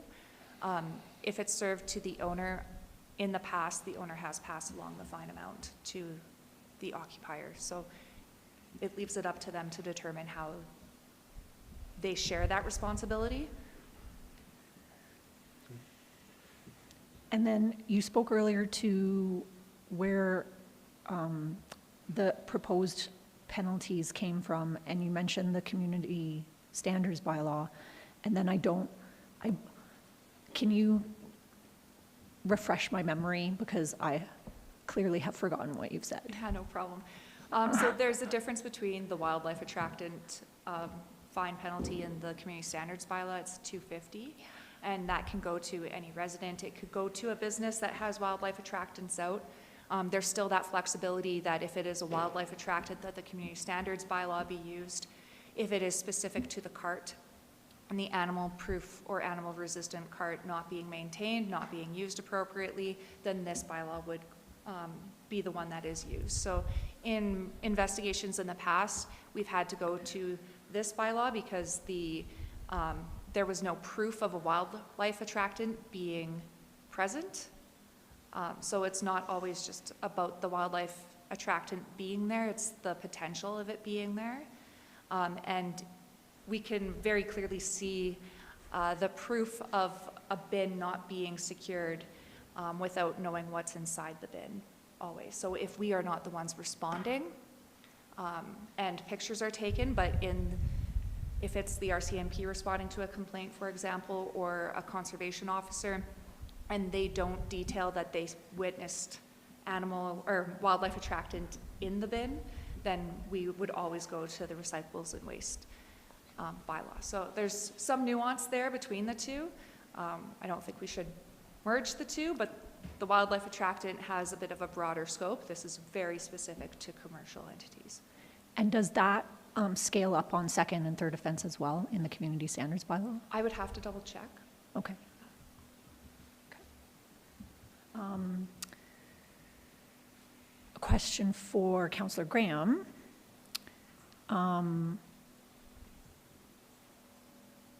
I guess have you considered the ability of our local food establishments to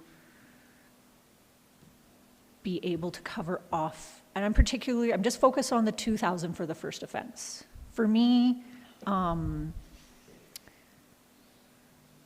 a situation like this, sometimes you need that deterrence of getting fined or receiving a fine in order to learn the lesson and to get on board with the behaviors that we want to see in our community. But I also know that of the businesses that food establishments, particularly given the cost of food and inflation and labor in our community, are struggling as well. And so I know that you came at this from a perspective of valuing the life of a bear, and I appreciate that perspective, but I'm wondering if you considered the ability of these types of businesses to be able to afford that first offense. Because I think second offense and third offense, it does need to scale up. I'm not opposed to the 5,000, but I'm on the from 1,000 to 2,000, I'm hoping to get a bit more understanding of your thoughts there. Councillor Graham? All right, I got you. I appreciate those comments. $2,000 is a stiff fine for a first offense. There are some businesses struggling. There are always some businesses struggling, and there are lots of businesses that could handily write a check for this fine. A large gamut of abilities there. I think what the message I'm trying to say here is that we are taking this very seriously, and the cost, just the PR cost of having a family of bears removed from the landscape, you know, that cost our community in more ways than one. I feel that $2,000 is reasonable for a first offense in this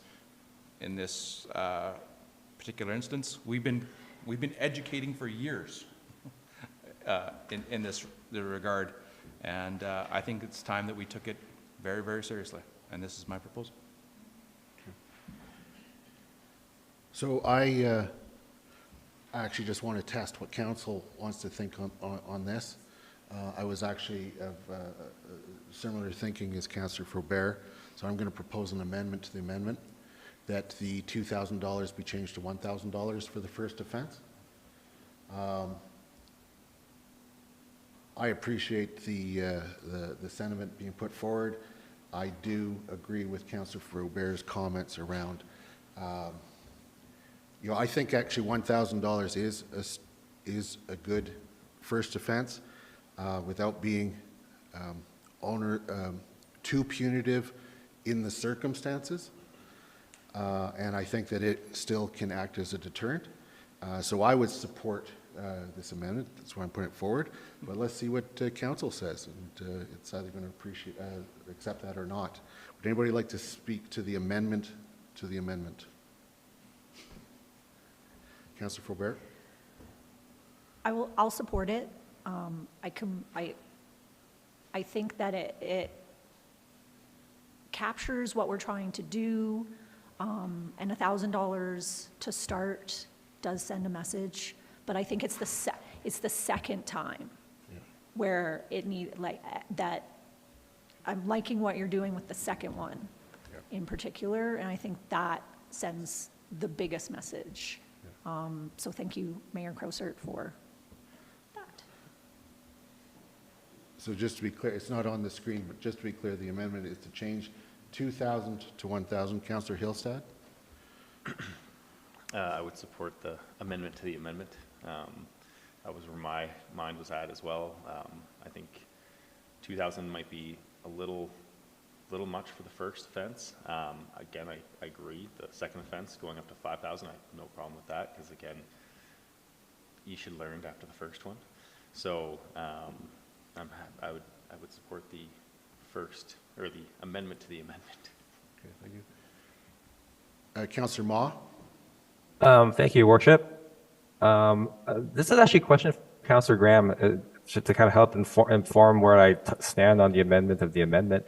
Like the initial set, you were doubling the first offense, and you're doubling the penalty for the second offense. I was curious why you left the third offense at the prior level of 10,000. Part of me wonders if we escalate all the way to say like a 1,000, 5,000 to like a number even larger than 10,000, is the messaging even more clear that you really don't want to get down this pathway of not taking this seriously? We would have to check on that. I believe we may have a limit. Is that correct? Thank you. We have a $10,000 limit on our fines. Okay, Yeah, fair enough. So that's why. Yep. So. Well, with respect to the amendment, part of me is like, well, what if we just split the difference? 2,000, 1,000, $1,500. But that seems to be a strange number. I do appreciate the jump to the second offense for 5K. I do feel also if we have been educating a bit that perhaps that this 1,000 should also. I can understand the 1,000, and I could definitely see like the power going to 5,000 as well. So I would support the amendment of the amendment. Councillor Graham? I too will support this amendment. 1,000 is a good,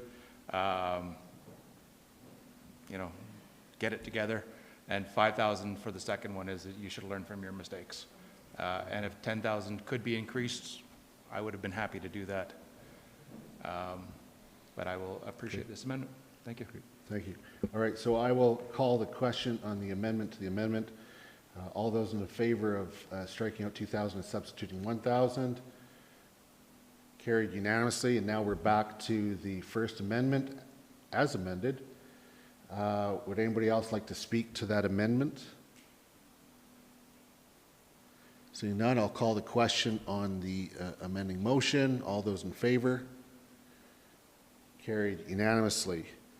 We are now back to the first reading of the bylaw as amended.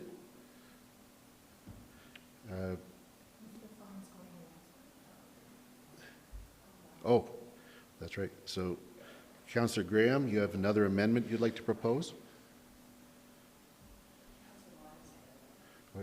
Councillor Ma? Thank you, Your Worship. I was just highlighting, are we still dealing with the section with regards to fines going to WildSmart program? Can't hear you very well now. I was just highlighting, are we still dealing with Councillor Graham's other aspect with fines going to WildStar program? Yeah, we're gonna proceed with that now. Okay, so Councillor Graham? And thank you all, I appreciate that. And now, if we could discuss an amendment to the fines going towards the WildSmart program. Again, I'm hoping that we have zero revenue from this. However, if we do have revenue from this, then the education that WildSmart provides would be directly benefited. I believe that speaks to the intent of the bylaw, and I look forward to your comments and hope for your support. So thank you for that. I need to ask a question of administration in order for me to determine whether or not I'll request a friendly amendment, because I think that there's, once again, we need to narrow it in. One, we need to narrow it in on which fines, because there are fines, according to this, that do not relate to attractants. And secondly, just around the logistical, do we need to have a reserve set up or anything like that? So I would ask, Dr. Cottle, are you able to help help me on those items? It would be, because we don't have this in advance, we're kind of writing it on the fly, which is no problem, but we want to do it well. So my ask would be that you direct us to return with a recommendation that does this, because I do think we likely need to set up a reserve, but I'd like an opportunity to talk to Ms. Bissois about that and about the best way to do it. And then that would also mean that we have to amend the reserve policy. And then the other question for me that would be helpful to have some clarity, I believe, I don't know if it's just fines or revenues. It's probably better to use the language of revenue. And then this is over and above the budgeted amount we give to WildSmart, or it is a way of funding the budgeted request from WildSmart. So there's a lot of elements of clarity, but it would be, from my preference would be that we're directed to return with a reserve policy or a way to enact this intent at a later meeting to make sure that we get it right. Okay, so just on that before opening it up, can you clarify why you said revenues instead of fines? Because sometimes I'm not sure exactly, when we give a ticket for $1,000, we may not actually receive $1,000. And so I believe that, so if you, what's wanted is for us to give the $1,000, it may actually be that we're contributing more because of, like if a ticket is fought and we go to court, or, you know, there's a difference between what a fine amount is and the revenue that the town receives. So the net proceeds is what you're thinking of? Correct. Okay. Okay, so there's a lot of things to consider there.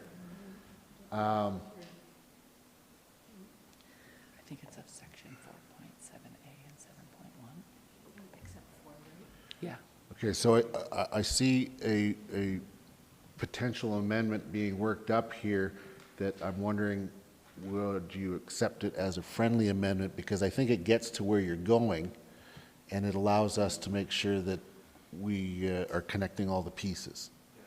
Right. Okay, so what I'm seeing happening here is we'll remove one of the two direct administration. Double direct us. Yeah. I think just if the clerk can finish this, she's just adding this language about the section so that we have it, and then Okay. you have two direct administrations. You could get rid of So the the middle one. amendment that will be, that I'm suggesting, just to be clear, and Councillor Graham has graciously indicated he would accept it as a friendly amendment, is basically asking administration to come back with a process for directing the revenue resulting from the enforcement of specified fines, except for those ones, to the Wild Slight Mart program. And do you want to clarify, in addition to any other funding they receive? Yes, yeah. Yeah. My apologies for winging this on the fly a little bit, but I think in addition to existing Yeah. funding, Yeah. I'm not looking for this to replace funding. I'm looking to add to it. Yeah, to the Wild Smart, just maybe at the end, to the Wild Smart in addition to any existing funding. Yeah, okay. All right. So I think we have a sense of where we're at with this amendment. Thank you for the assistance from administration. Thank you to Councillor Graham for accepting those friendly amendments. Would you like to speak to this amendment any further before putting it out to other councillors? I think I've said what I need to say Okay, so far. Thank you. Then I will look to Councillor Faubert. Thank you, Mayor Crowser. I'm just wondering as well, because sometimes I find that the longer I think about things, and I call it marinating, I realize some other factors or ways that I could have thought of before. So in terms of return with a process, would you also return with recommendations around pursuing this direction? Or should we put process and recommendations? Because it could be 50% of the revenue, because we do because enforcement does require staff time.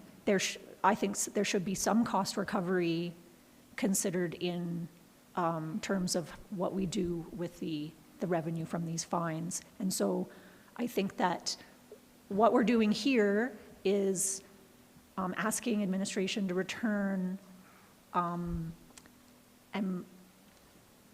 with the process, but I'd also like some recommendations in terms of how we achieve something like this with options. Because I think like that's just it. There might be other things that are worthy of our consideration that could be, but I don't know if this is clear enough for that to happen, or if this is, because I know motions are really important. So if this is too narrow, I would ask a friendly amendment with a process and recommendations for directing revenue resulting, and that way it kind of covers off, it gives the ability for when that comes back to us for additional thought to be, and to options for us to consider in terms. I like where you're going on this, and I think there's a lot of value there, but I think that there might be some different considerations that we can put our attention to in the meantime.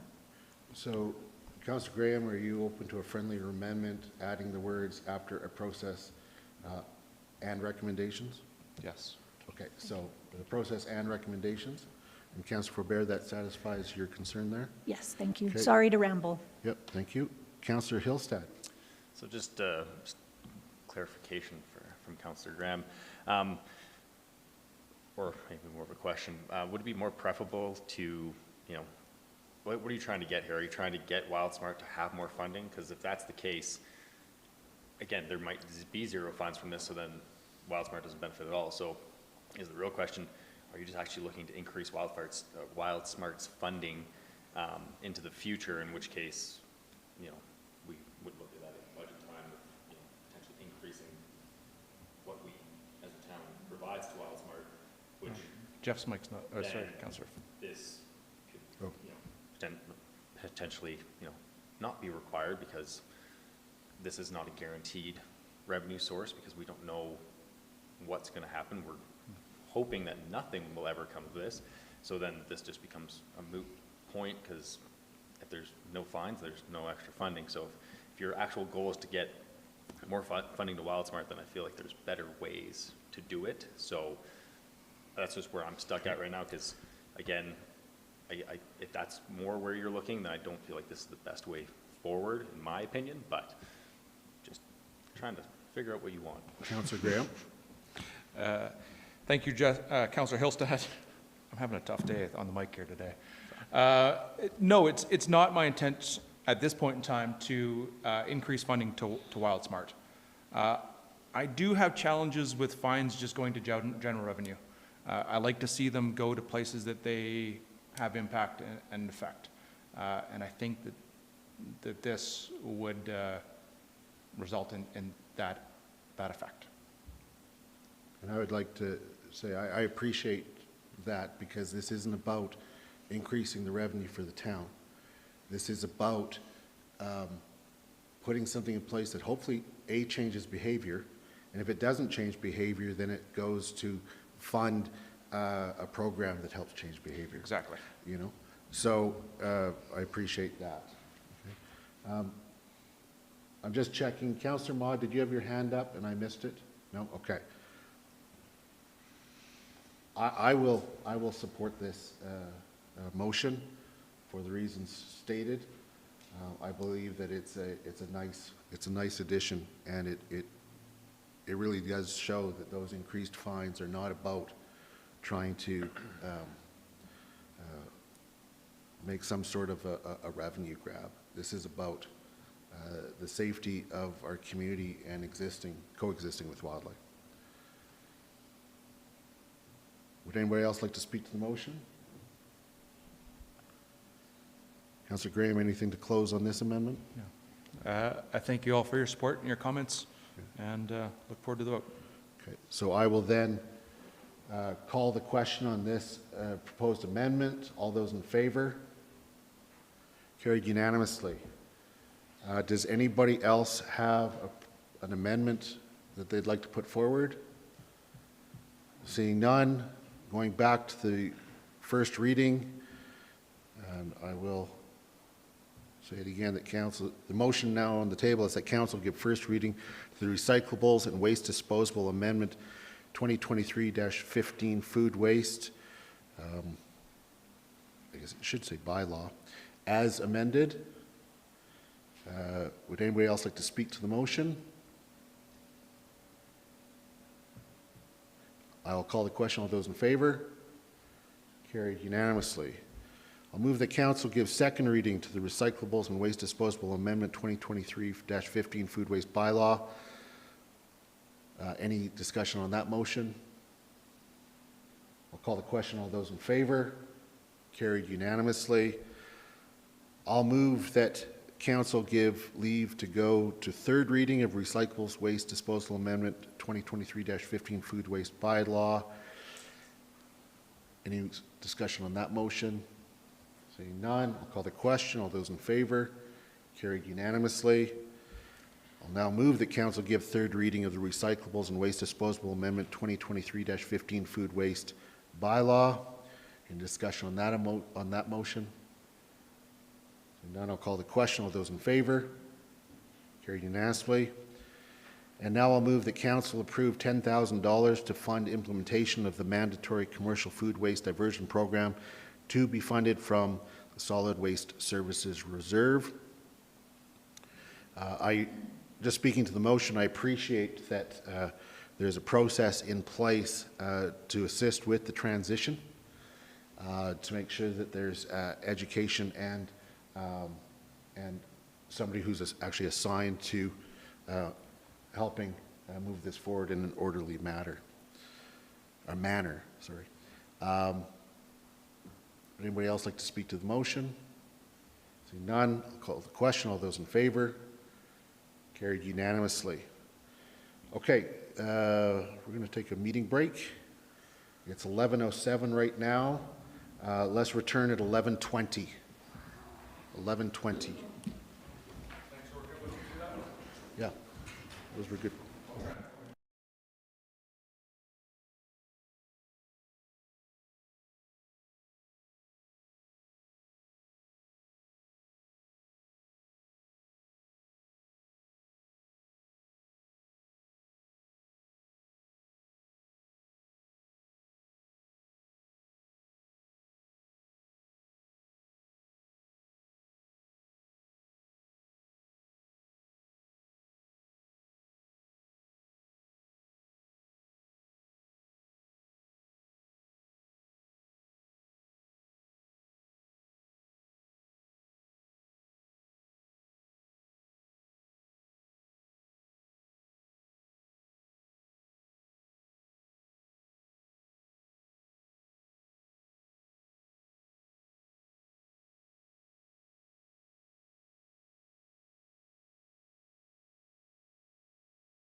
We're now moving to item G5, Procedural Bylaw Amendment 2023-16 Omnibus.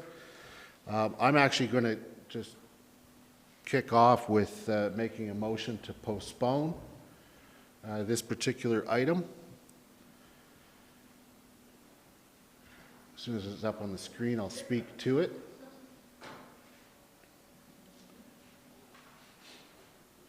All right, so the way the council is designed is that as long as we have quorum, we proceed with the business and can proceed with the business. This is an exception, I believe, to that normal practice, because the procedural bylaw actually speaks to this procedure that governs us, and it came up at a late date that councillors McCallum and Mara were not able to be with us today because of a gathering in Edmonton with respect to seniors and community housing. So they, of course, went that direction with my blessing, and I think it's excellent that they're attending. However, that removes a significant voice from this particular discussion. And so taking a look at the proposed agenda schedule, I saw that May is looking quite full already. And so what I'm proposing is that the procedural bylaw amendment 2013-16 omnibus be postponed until the regular meeting of council on June 6, 2023, when all members of council will be in attendance to be able to speak to this bylaw affecting our procedure. Now, before I speak any further, I do understand that Councillor Faubert has some further amendments, or has amendments to this postponing motion that you would like to bring forward. Yes, I do. And I don't know if the best way forward is to do them separately or together, but I will begin by speaking to, I'll start by speaking to the second one, but I'll read them out. That council direct administration to have the procedural bylaw amendment 2023-16 omnibus and bylaw 2016-19 bylaw to establish a finance committee reviewed by an independent governance expert, and that council direct administration to report back to council with alternative methods for the public to be heard by council before, during, or after regular business meetings and committee of the whole meetings. And so I'll start with the okay, so first of all, let me just, as far as determining whether they're in order, I do suggest that they be dealt with as two separate amendments. Okay, perfect. So, and I do want to say that I think I could rule out of order, but I would look to council to support my decision here around the deal, bringing in the bylaw 26-19, because it's actually not part of this. But I think I know what you're doing, because our procedural bylaw does speak to the finance committee as well, to take it as a whole. And so I'm prepared to let it stand. And just taking a quick sort of informal look at council, if there's anybody that's particularly alarmed with the finance committee bylaw being part of that amendment, you can speak to it if you like. Okay, so I'm going to let that stand. So which one would you like to deal with first? I'll speak to that one first, and Okay. I'll start with why I wanted to include that in there. One of the amendments proposed in the omnibus bylaw in the definition for member directly references the finance committee and how it is set up. And so I thought that there was a connection there that would be worthy of some advice. And the way I was coming at it is that I know that, and then the other change being to the public question period, and that So let's both, deal with that one Yeah. second. I'm going to suggest a friendly amendment so that these can actually fit together.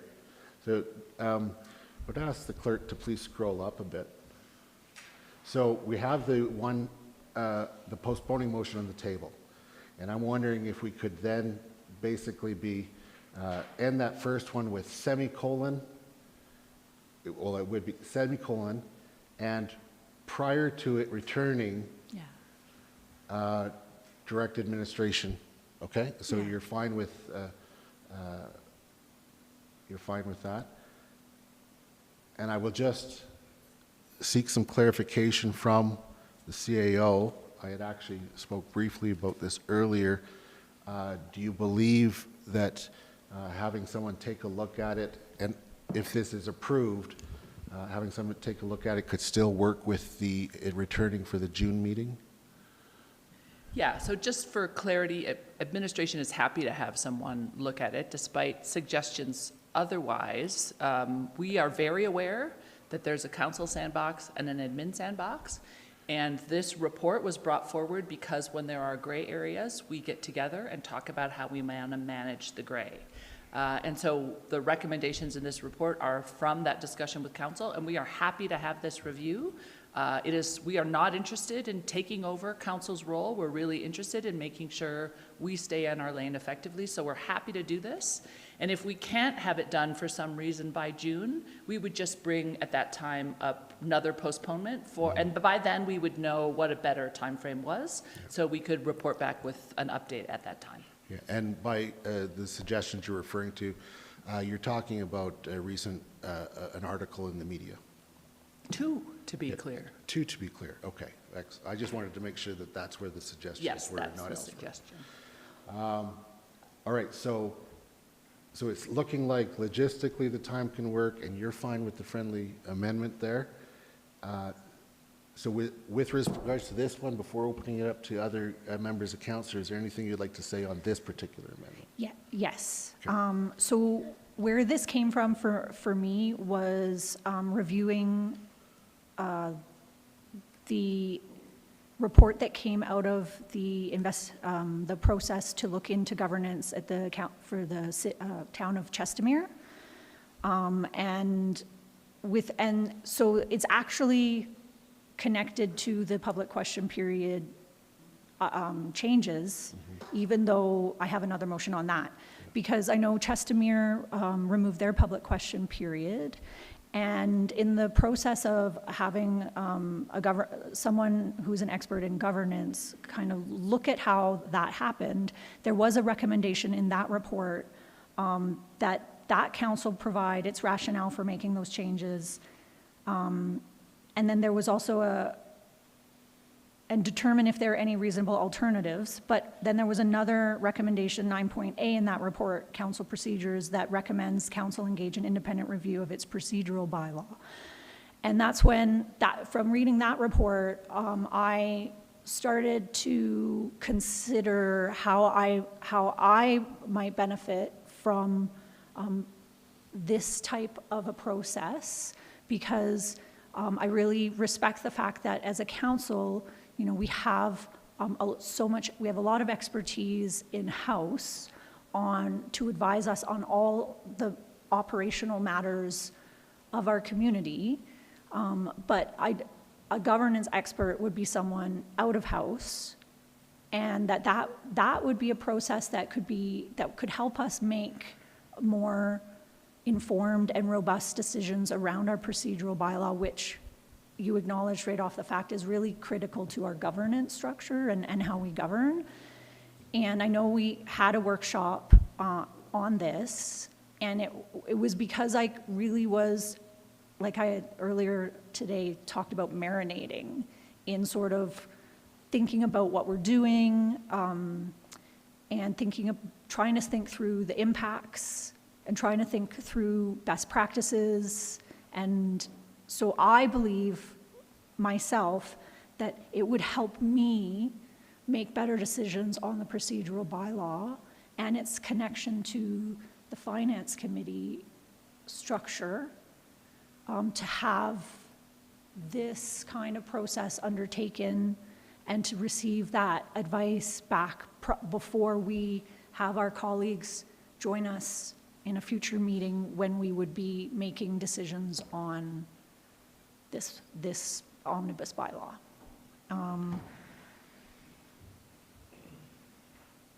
And that's it for that. I think that sums up my thought process and how I came about to this. Thank you, Councillor Faubert. Speaking to the proposed amendment, first of all, I'll address logistically. This is something that is now tabled. So while it would, if this is to pass, it would be reviewed. It would come with some recommendations.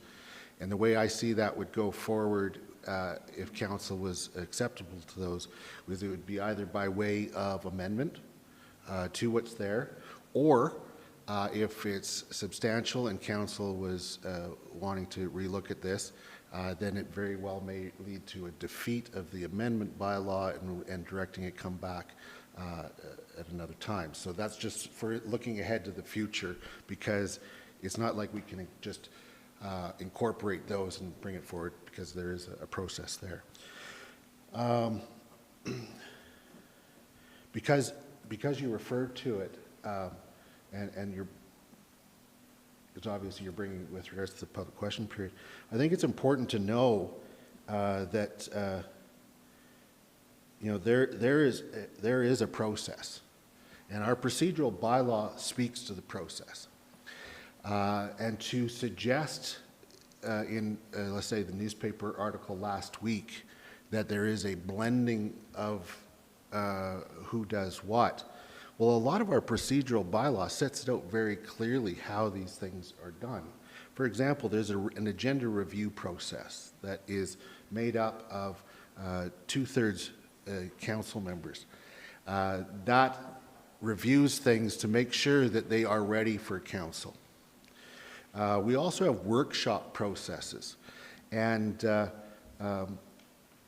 you know, when these things come back, there's often a history behind them, and to, you know, without asking a question, because we were not asked a question about these processes, without asking the question is, how did this change come about?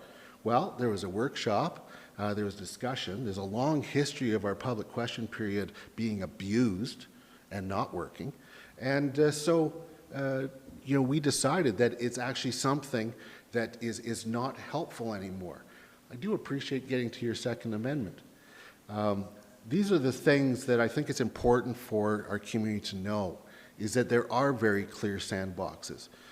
We are working well within our sandboxes, and we actually do have a very strong and positive governance structure here in Canmore. Can we be better? Of course we can be better. Everybody can be better. So I appreciate hearing what's going to come from a potential review, and I'll support this amendment. Would anybody else like to speak to the motion? Councillor Graham. Maybe just a question.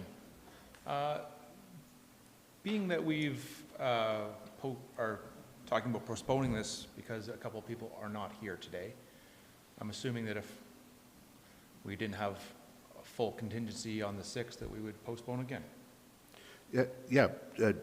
I would like to see, I've looked at people's schedules. It's looking like we're all available. I would like to see it happen. Now, if everyone were here today, I should just add, it would still be available for Councillor Faubert or anyone to bring a postponement motion to do something like this as well. I appreciate this amendment. You know, I campaigned on strengthening democracies, and I think anything to do that is appreciated. So I look forward to seeing if this passes, what comes back. Thank you. Thank you. Councillor Ma. Thank you, Your Worship. I appreciate this amendment brought forth by Councillor Faubert. I think it's nice to have a little touch point every now and then. It's probably been a while since we had an independent governance expert take a look at our procedural bylaw. And so it's nice, you know, get a finger on the pulse and see what's going on with regards to that. And having said that, I also appreciate how well we have been working with the administration. And this is just, the willingness for everyone to stay in their lanes as we figure things out moving forward is nothing but positive. Thank you. I look forward to more discussion. Thank you, Councillor Ma. Anyone else speaking to the amendment to the postponing motion? Seeing none, I'll call the question on the amendment. All those in favor? Carried unanimously. Councillor Faubert, you'd like to bring your second amending motion? Yes, and just to make sure, is it an amending motion or is it a follow-up motion? No, it's now. It'll be an amending motion? Yeah, Okay. it's now, you're going to continue to string on to there, as I see it, with a semicolon, and that council-direct administration to report back to council with alternative methods for public to be heard. Yeah, yeah. Right. Okay, so this, we had our workshop and we were discussing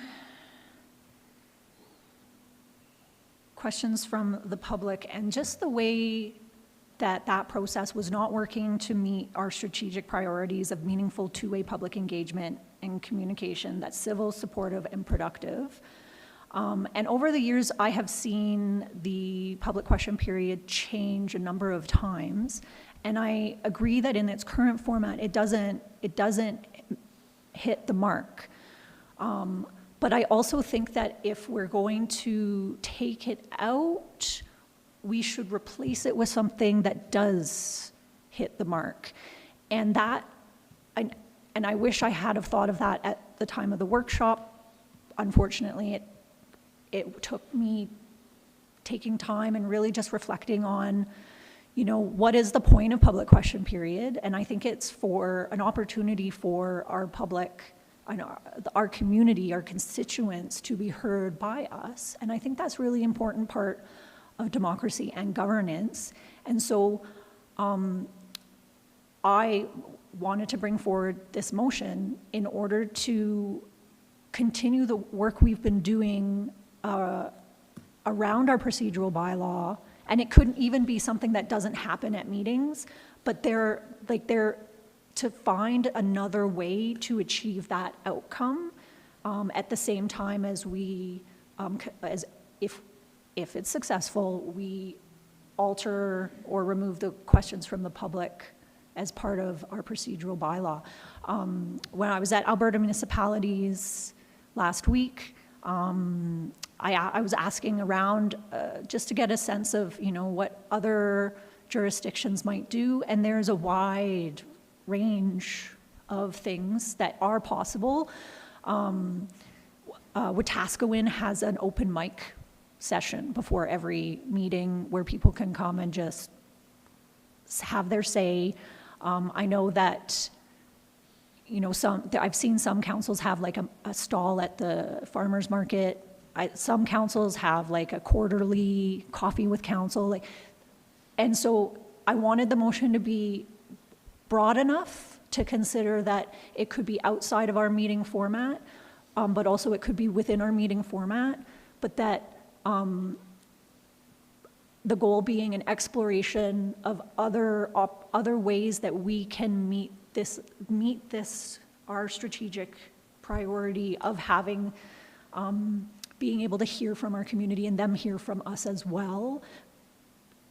And I agree that the current process is not working. So this just follows up on that, and I hope that makes sense. And I think that when it comes to these things, I think if we approach this as always being the best at getting better, trying to pursue this type of work is not about saying that we're getting things wrong. It's just trying to move better into the future, and that's where my focus is. So thank you for considering this motion. Thank you. Speaking to the motion, and then I actually have a question of administration. I appreciate this.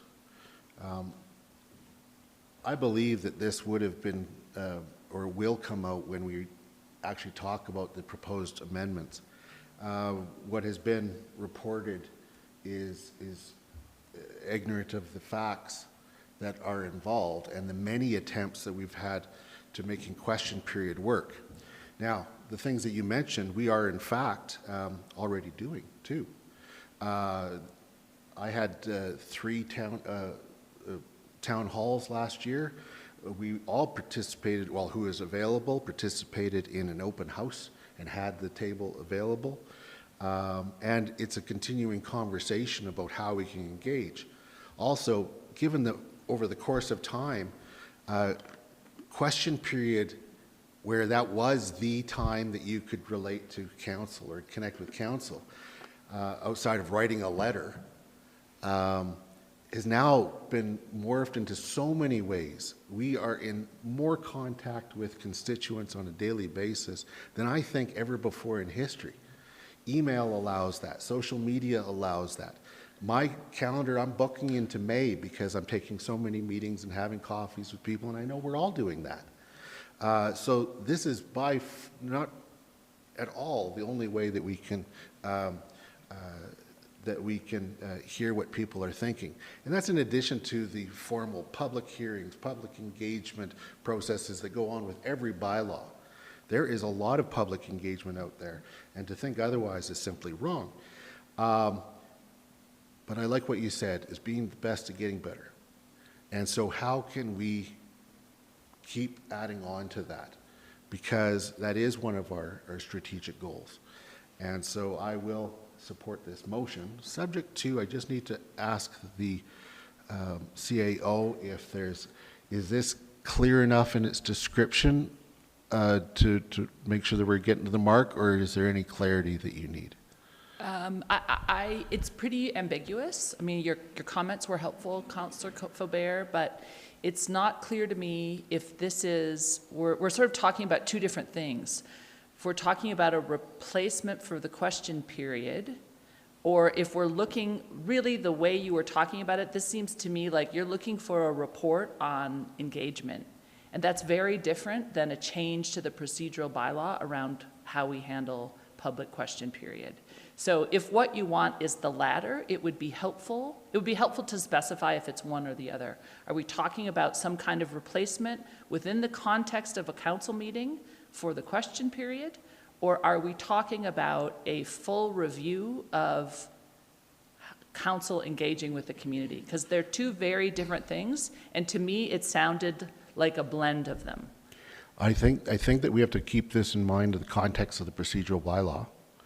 And what is going out is having to do with a question period. So I think what's being raised, and Councillor Faubert, you can correct me if I'm wrong, is if not public question period, then what?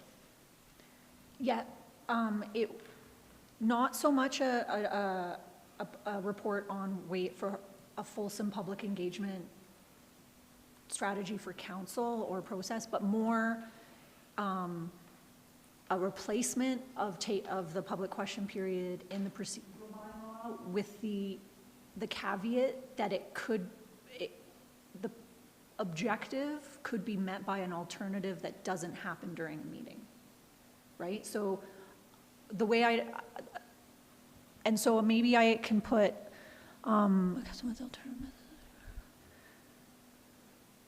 by council before I could take out or after and just do before or during regular business meetings and committee of the whole meetings, because then it's very specific towards the public question period, which is something that's before our meeting is called to order. But I didn't want to preclude that an alternative could be during our meeting. But it is kind of a, replacing it with a better or different process. One might not exist. It might not be possible, given the context of civil discourse in our society today, to hit the mark entirely on these things. And I've heard some stories at Alberta municipalities of what's happening at other council meetings in Alberta, and it is quite concerning, the level of hostility that both council and administration faces. But I wanted to I wanted to consider alternatives to, or ways that we could do something different than what we have as public question period now, which is not meeting the mark. But I didn't know the answer to the question, and I know that we have great expertise amongst our senior admin in terms of communication experts, so. That's helpful. That's more clear, I think. Thank So, you. Sorry. perfect. No, Thank that's you. good. Thanks. Thank you.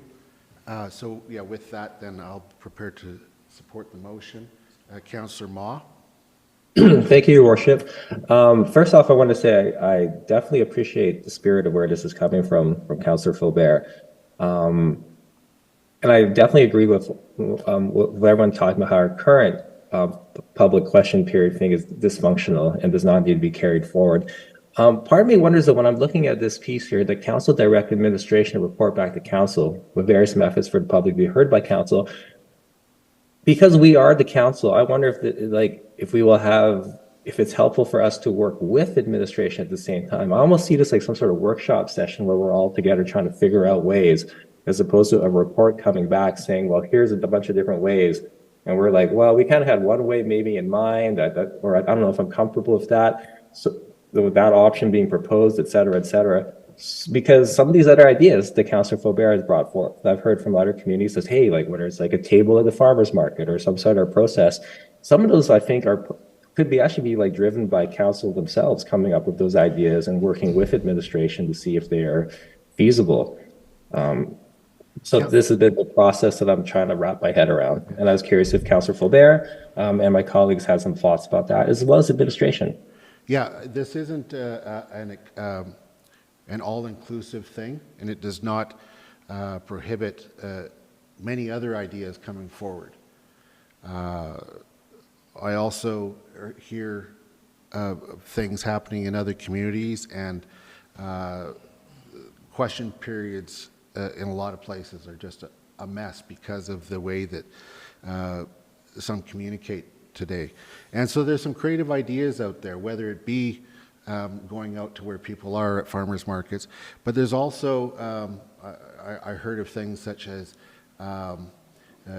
council members having actually their own form of positive tickets and it being able to give them to people when they see something amazing or they've had an amazing conversation and you know, looking for those one-on-ones. It's just different ways to approach this.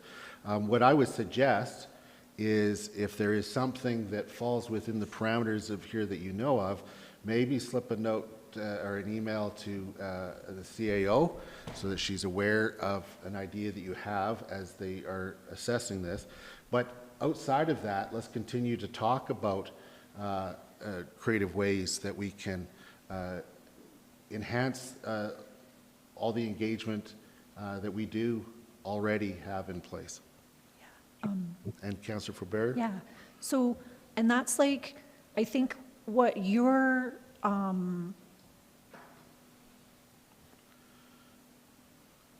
resonating with, Councillor Ma, is sort of more that other direction that Dr. Cottle identified of more of a public engagement strategy or policy for council. And it's kind of, it's weird because we have public engagement policy and as a municipality, but I think that there's a difference in terms of council's public engagement with the community to sort of that more operational administrative engagement process that we have a policy for. And I'm not opposed in the future to do that work, Councillor Ma, but I think it's separate of what we're talking about here. This is a part of that, but separate from.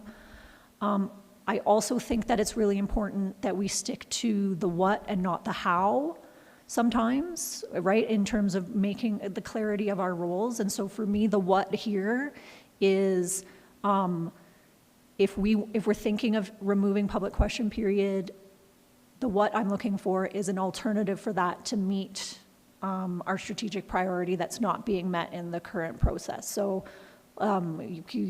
you're like that direction that you're thinking in, Councillor Ma, I think is good and might be something is definitely something in the future that we can work on. but we'd have to do that through a different process than this. This is more specific to the procedural bylaw. Okay, so thank you, Councillor Flaubert. So I think I now understand the scope of where you're coming at with this amendment piece here. Okay, thank you. Would anybody else like to speak to this amending motion? Seeing none, I'll call the question on the amendment. All those in favor?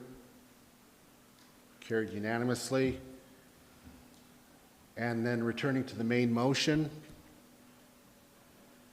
which is a postponement with those two amendments added on. Great, thank you.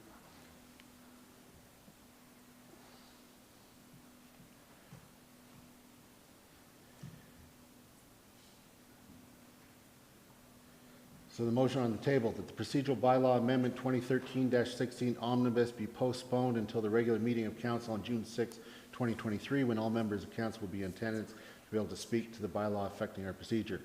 Prior to returning to direct administration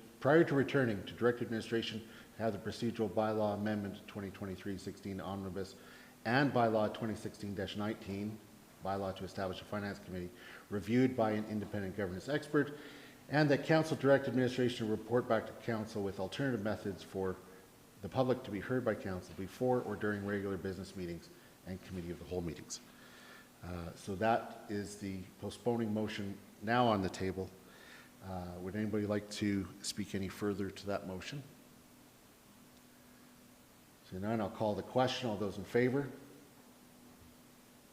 Carried unanimously. Thank you.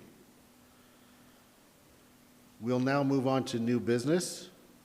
H1, funding increase to 2020 light fleet replacement to accommodate external funding. And let me just pull it up on my screen that is now frozen.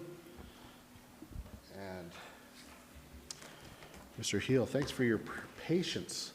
And morning. Yes, barely, still morning. Just going to squeeze in here. And welcome to council. Thank you. Mayor, Council, I'm here to talk to you about a funding increase request to accommodate external funding for capital project 7140, light fleet replacement. This is a 2020 capital project.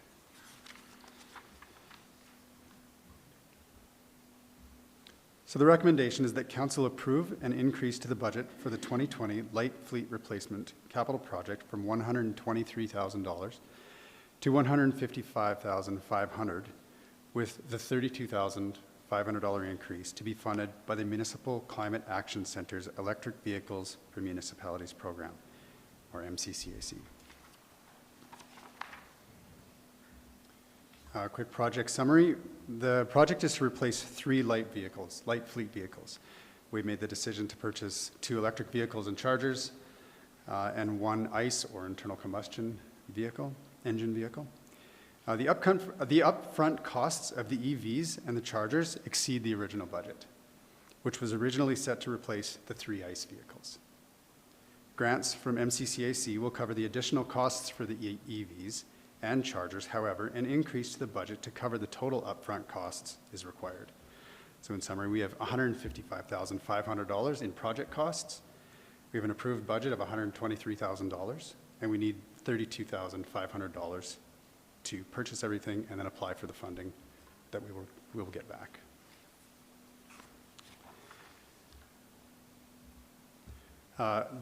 The project funding, so I'll go right to the table. We have $110,000 in general capital reserve, $13,000 in MCCAC grant available, and then the $32,500 would be additional grant funding. So while an increase is being requested, no net additional funding is required for the project. Total project costs after the grants are received will be within the original $110,000 budget set back in 2018. So finally, the recommendation again is that Council approve an increase to the budget for the 2020 light fleet replacement capital project 7140 from $123,000 to $155,500, with a $32,500 increase to be funded by the MCCAC Electric Vehicles for Municipalities program. Thank you. Thank you, Mr. Hill. So just to clarify, and I had asked this of administration during agenda review. So what I'm hearing is that we actually all along knew the project costs were going to be around the 155, and the grants had been taken into account and coming up what the 110 needed. But we're just remedying the fact that, in fact, we actually have to have it in, have it listed. We need the 155.5 to purchase everything. Yeah. And then apply for the rebates. Right. That's correct. Okay, so this is not a change of course? No. Or a change in scope or cost. This is now taking into account something that had already been deducted when asking for the original 110. Correct. Okay, great, thank you. Would any other questions of council? Seeing none, thank you very much. Thank you. I'll move the council approve an increase to the budget for the 2020 Light Fleet Replacement Capital Project, number 7140, from $123,000 to $155,500, with $32,500 increase to be funded from the Municipal Climate Change Action Centers, the MCCAC Electric Vehicles for Municipalities Program. Anybody like to speak to this motion? Seeing none, I'll call the question. All those in favor? Carried unanimously. Thank you.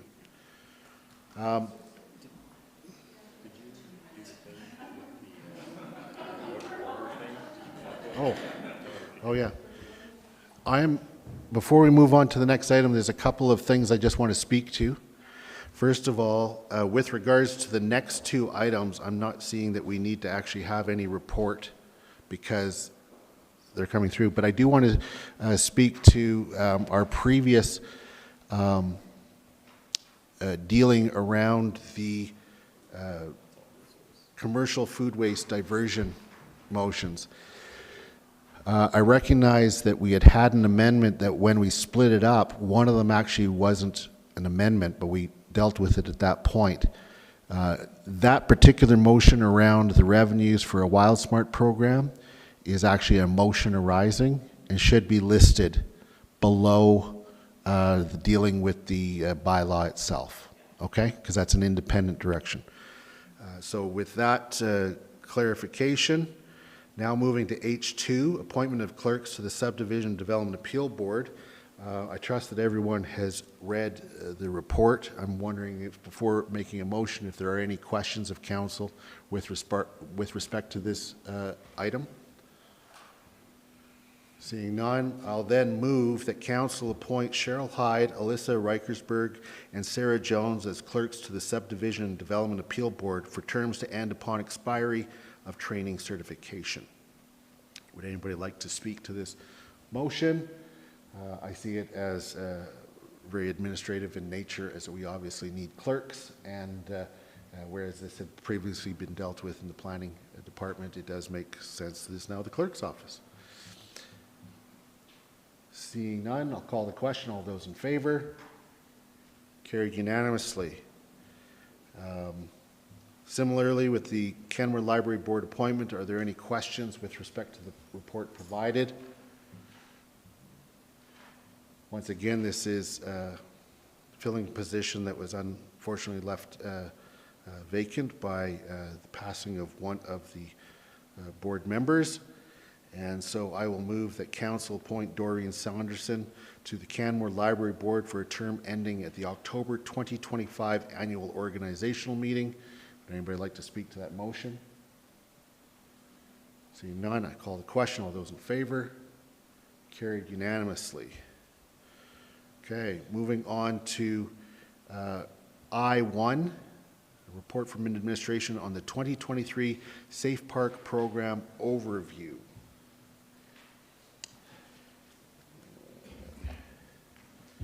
Ms. West, welcome to council. And now I say good afternoon. Good afternoon to you too. Just take a moment to set this up. Absolutely. Take what time you need.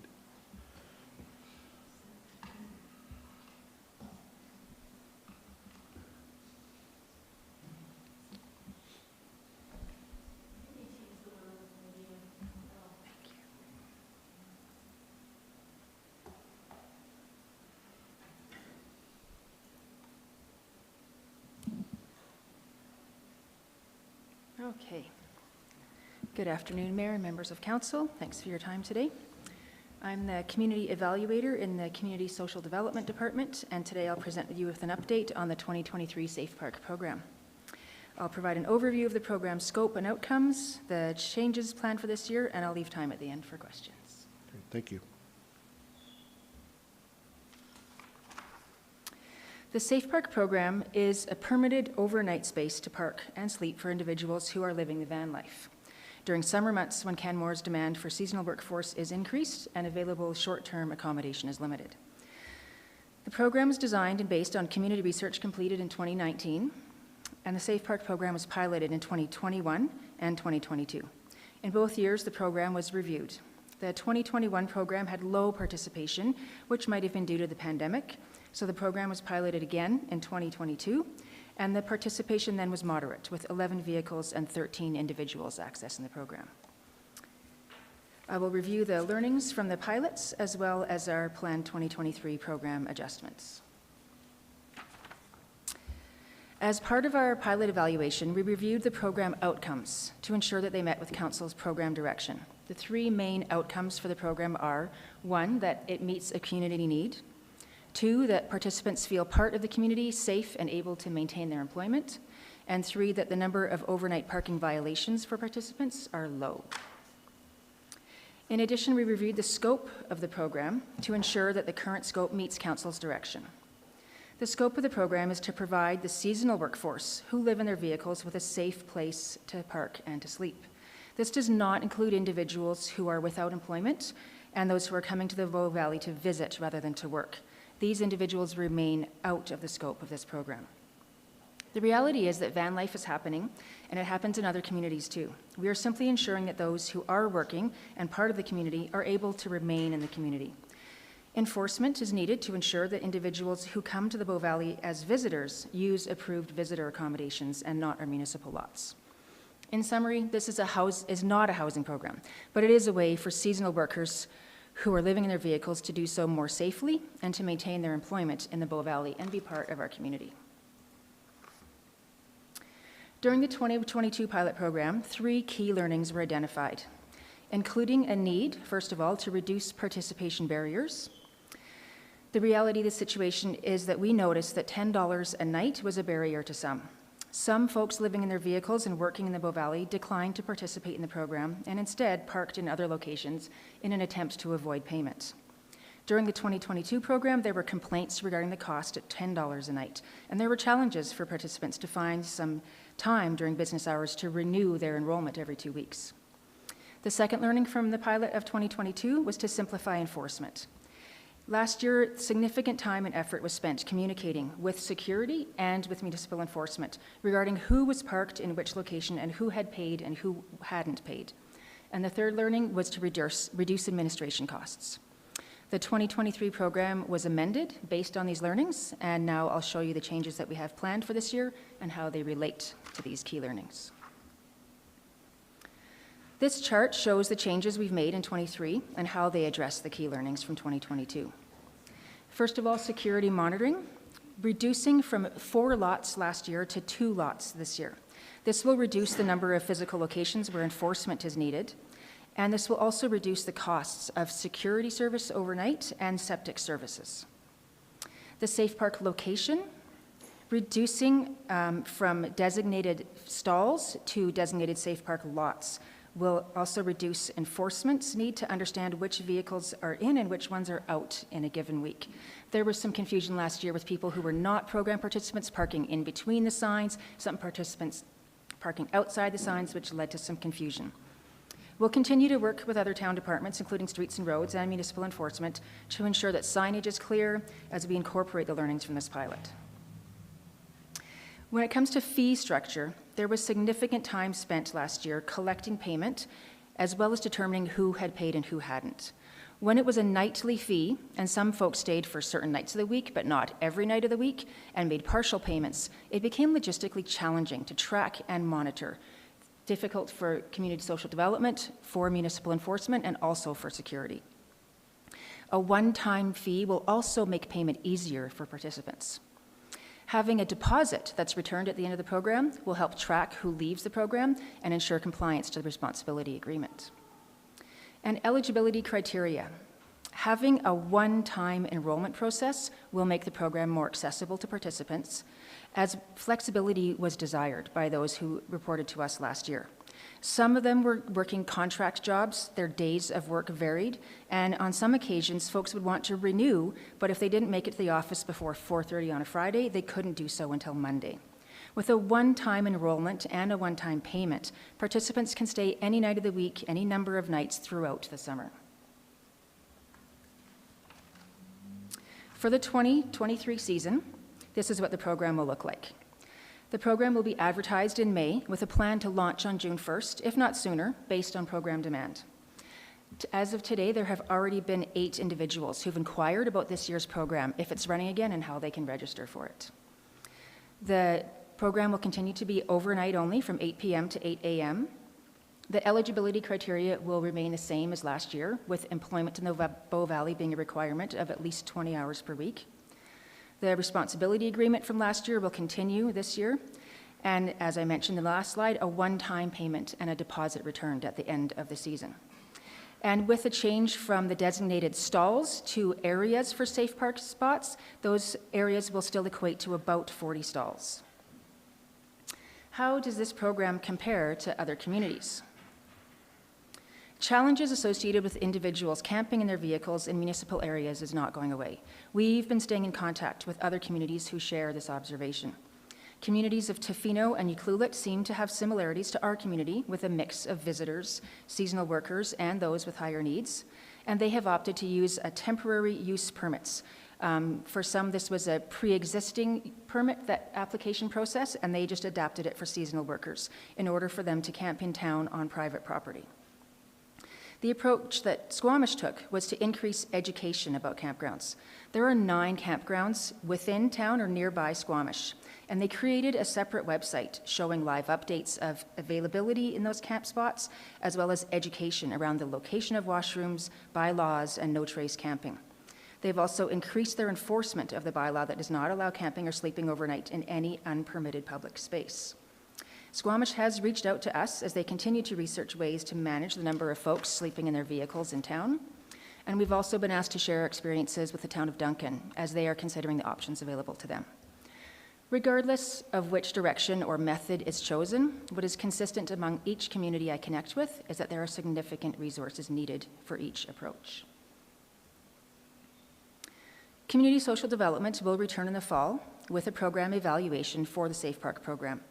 This evaluation will be based on program outcomes. And based on that evaluation, community social development may present the Safe Park program as an option consideration to be part of the community social development operational budget. If it becomes part of the operational budget, the program, like all CSD programs, will be evaluated annually and adjusted or discontinued based on need. Administration is open to understanding what information council needs to support them with their decision as part of the 2024 budget review. And I will end the presentation with this slide with some quotes from participants from last year. One saying that the Safe Park was a great program, one mentioning that campgrounds were all full and they couldn't get in anywhere else, and one saying that they don't know where else they would have stayed. And now I'm happy to answer any questions you may have. Thank you very much, Ms. West. And thank you for your presentation. Looking to council to see if there's any questions. Councillor Hillstead. Thank you for the presentation. Could you just speak to how we came to the $50 deposit and $100 fee? Just if they can stay basically any time between June 1st and September 30th, that's 4 months that basically they're paying $25 a month, essentially. So just, it seems kind of low in my mind, so I'm just curious why that number was chosen and the rationale behind it.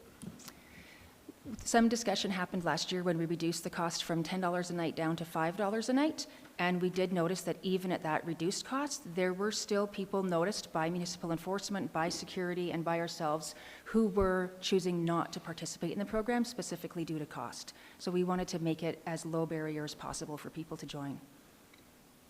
Thanks. Councillor Graham. Thank you, Ms. West, for your presentation. Maybe along the lines of Councillor Histad, in your final comment there, why not just free? Free is an option. We could consider that. We wanted to have some accountability for the participants in the program. We wanted to have some reason for them to be incentivized to stick with a program agreement. We wanted to get as much feedback as possible too, and we're hoping that having a deposit that they come back for at the end of the season gives us a chance to engage with them and learn what they thought about the program and if they would recommend it to others in ways we could improve. Mm-hmm. Thank you for that. I think the deposit's great. $100 does seem very affordable, especially for 4 months of accommodation. As somebody who lived in their van for 6 summers, it doesn't get any cheaper than that. And I can mention that from our statistics gathered last year, the average length of stay was about 25 nights. So many people stayed throughout the summer, but not every single night for 4 months. I'm wondering, so we've gone from 4 lots down to 2 lots. Why not 1 lot? We could just put it in one location. One of the learnings that we had early on when researching this was that there is a difference between those who are working and those who are coming as visitors and might stay in some of the lots that we've previously seen a lot of van lifers stay in. People who are getting up to work earlier in the morning don't want to be parked nearby louder, noisier, different populations who might have different goals. So we wanted to give the option for people to have proximity to running water, indoor washrooms as long as they're open until 11 o'clock at night with Elevation Place or the rec center, and also to have some privacy or separate area for them to get a night's sleep. I suspect that $100 for the season, our uptake will be greatly increased, or at least I'm hoping. And I'm wondering, our downtown parking lots and paid parking, was the option to allow overnight parking and, you know, a fee-based, you know, go to the machine, pay your $10. Was that explored? Was that an option? There was some discussion at the end of last year about the number of people who inquired about the program but didn't meet eligibility. People who were visiting.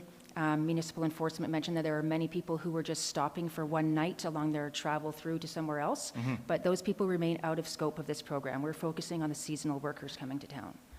I know that the province just released finally an investment in increasing campgrounds. I haven't had a chance to look at it yet.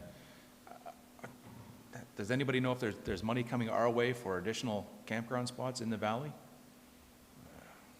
It was just released yesterday, I think, so I won't be surprised if nobody understands. I don't know the specifics on that, yeah. sorry. I guess if administration wanted to look at the downtown overnight parking, is there any other limitations that restrict us from saying, you know, you're coming through town, here's a downtown spot? Are there other limitations to that I'm unaware of? We haven't explored that in depth. Again, this program is focused more on the seasonal workers. Yep. If there was to be an area specifically for visitors or people stopping one night, my recommendation would that it be a separate location from the Safe Park program, but that's the only thing that comes to mind at this time. Ms. Brown, did you have something you wanted to add?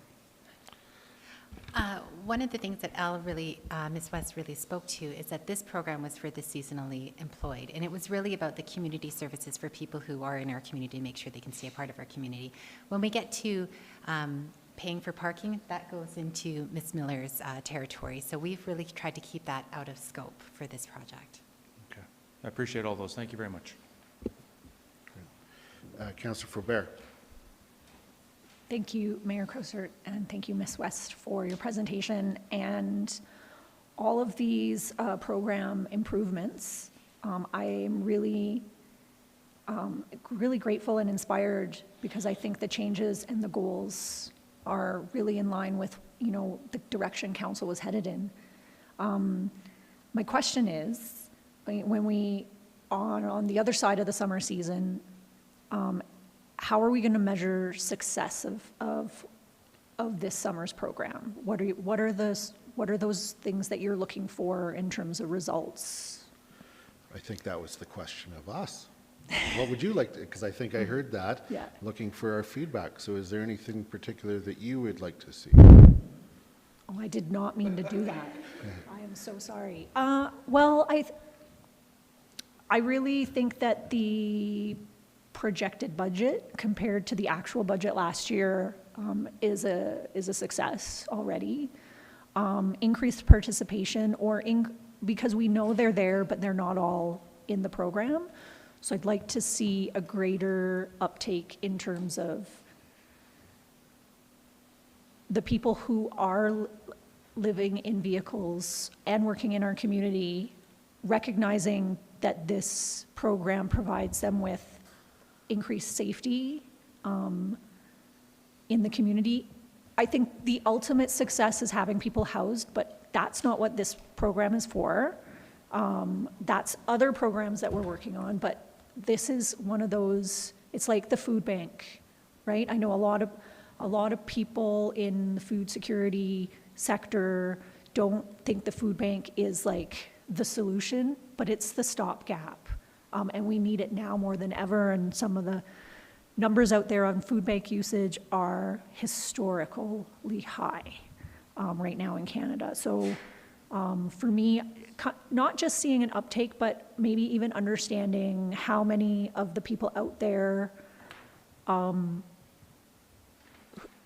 are in our program versus how many people are in vehicles. And that might not even be a possible measure. And then that feedback. And I really like the deposit because I know that every dollar counts right now, and always has. But getting that deposit back is a great opportunity for that face-to-face interaction, and seeing that feedback would be good. And then, yeah, just how much enforcement time and efforts are being used, and those are all, yeah, I guess. So I'm sorry that the question was turned around on me. I'm sorry. I'm sorry to put you on the spot there, but I was prepared to speak to that as well. And I echo some of those things that Councillor Faubert said. If there is to get a sense of those who use the program versus those who choose not to, that's an indicator of success. If we can encourage people to use this program. So there's a cost-benefit analysis there that's needed. I see this as part of the part of the housing continuum, obviously, and it's important that we have something in this realm. But it also has to be.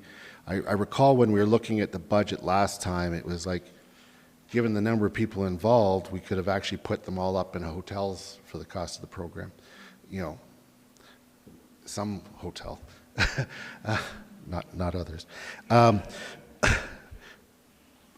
obviously it needs to be more cost efficient than that. So that would be my feedback. I do have a question. We've had variations of the program for a few years. There may be people here that have been before and been aware of what was in the past, or arrive and are not aware of any program. How is awareness going to be created? We have developed some information cards that will be circulated, and municipal enforcement is a great supporter of that. So whenever they do encounter people, and we saw this last year, there were people who came directly to the office after an encounter with municipal enforcement and said, I was told that this program exists, how do I sign up? Yeah. We'll also circulate information at other public locations like the Job Resource Center, the library, FCSS, and any agencies that be willing to help share that information. Perfect. I'm very happy to hear that. Anybody else? Is this a legacy one, Councillor Graham? Okay. Yeah. Anybody else have any questions? I would like a... Sorry, go ahead. Go ahead.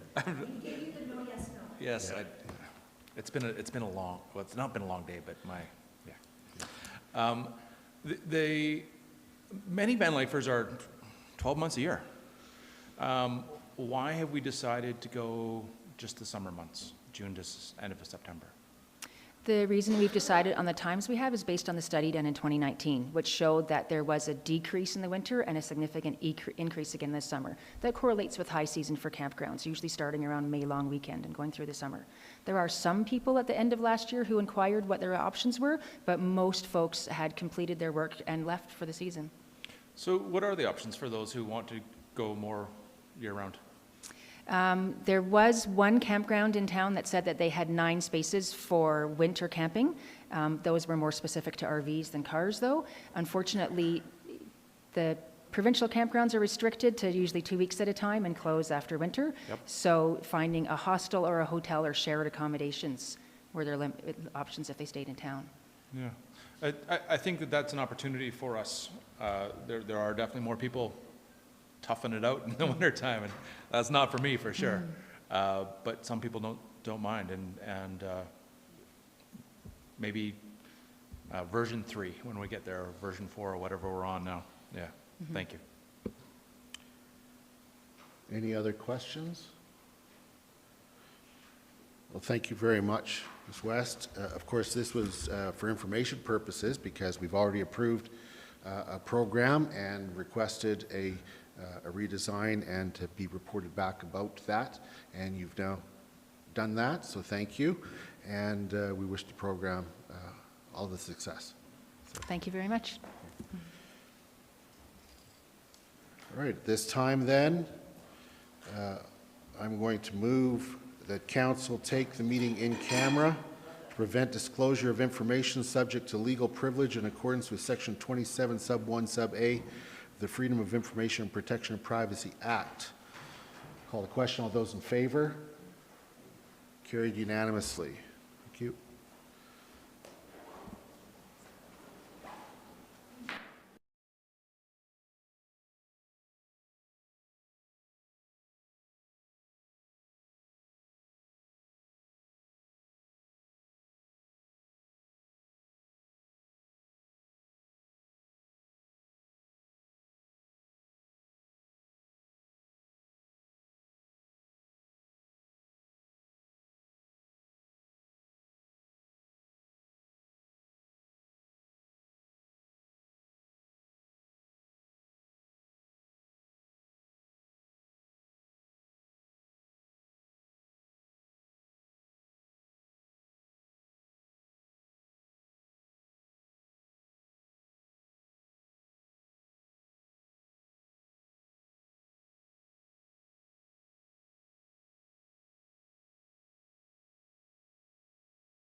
Okay, and we are back out of in camera.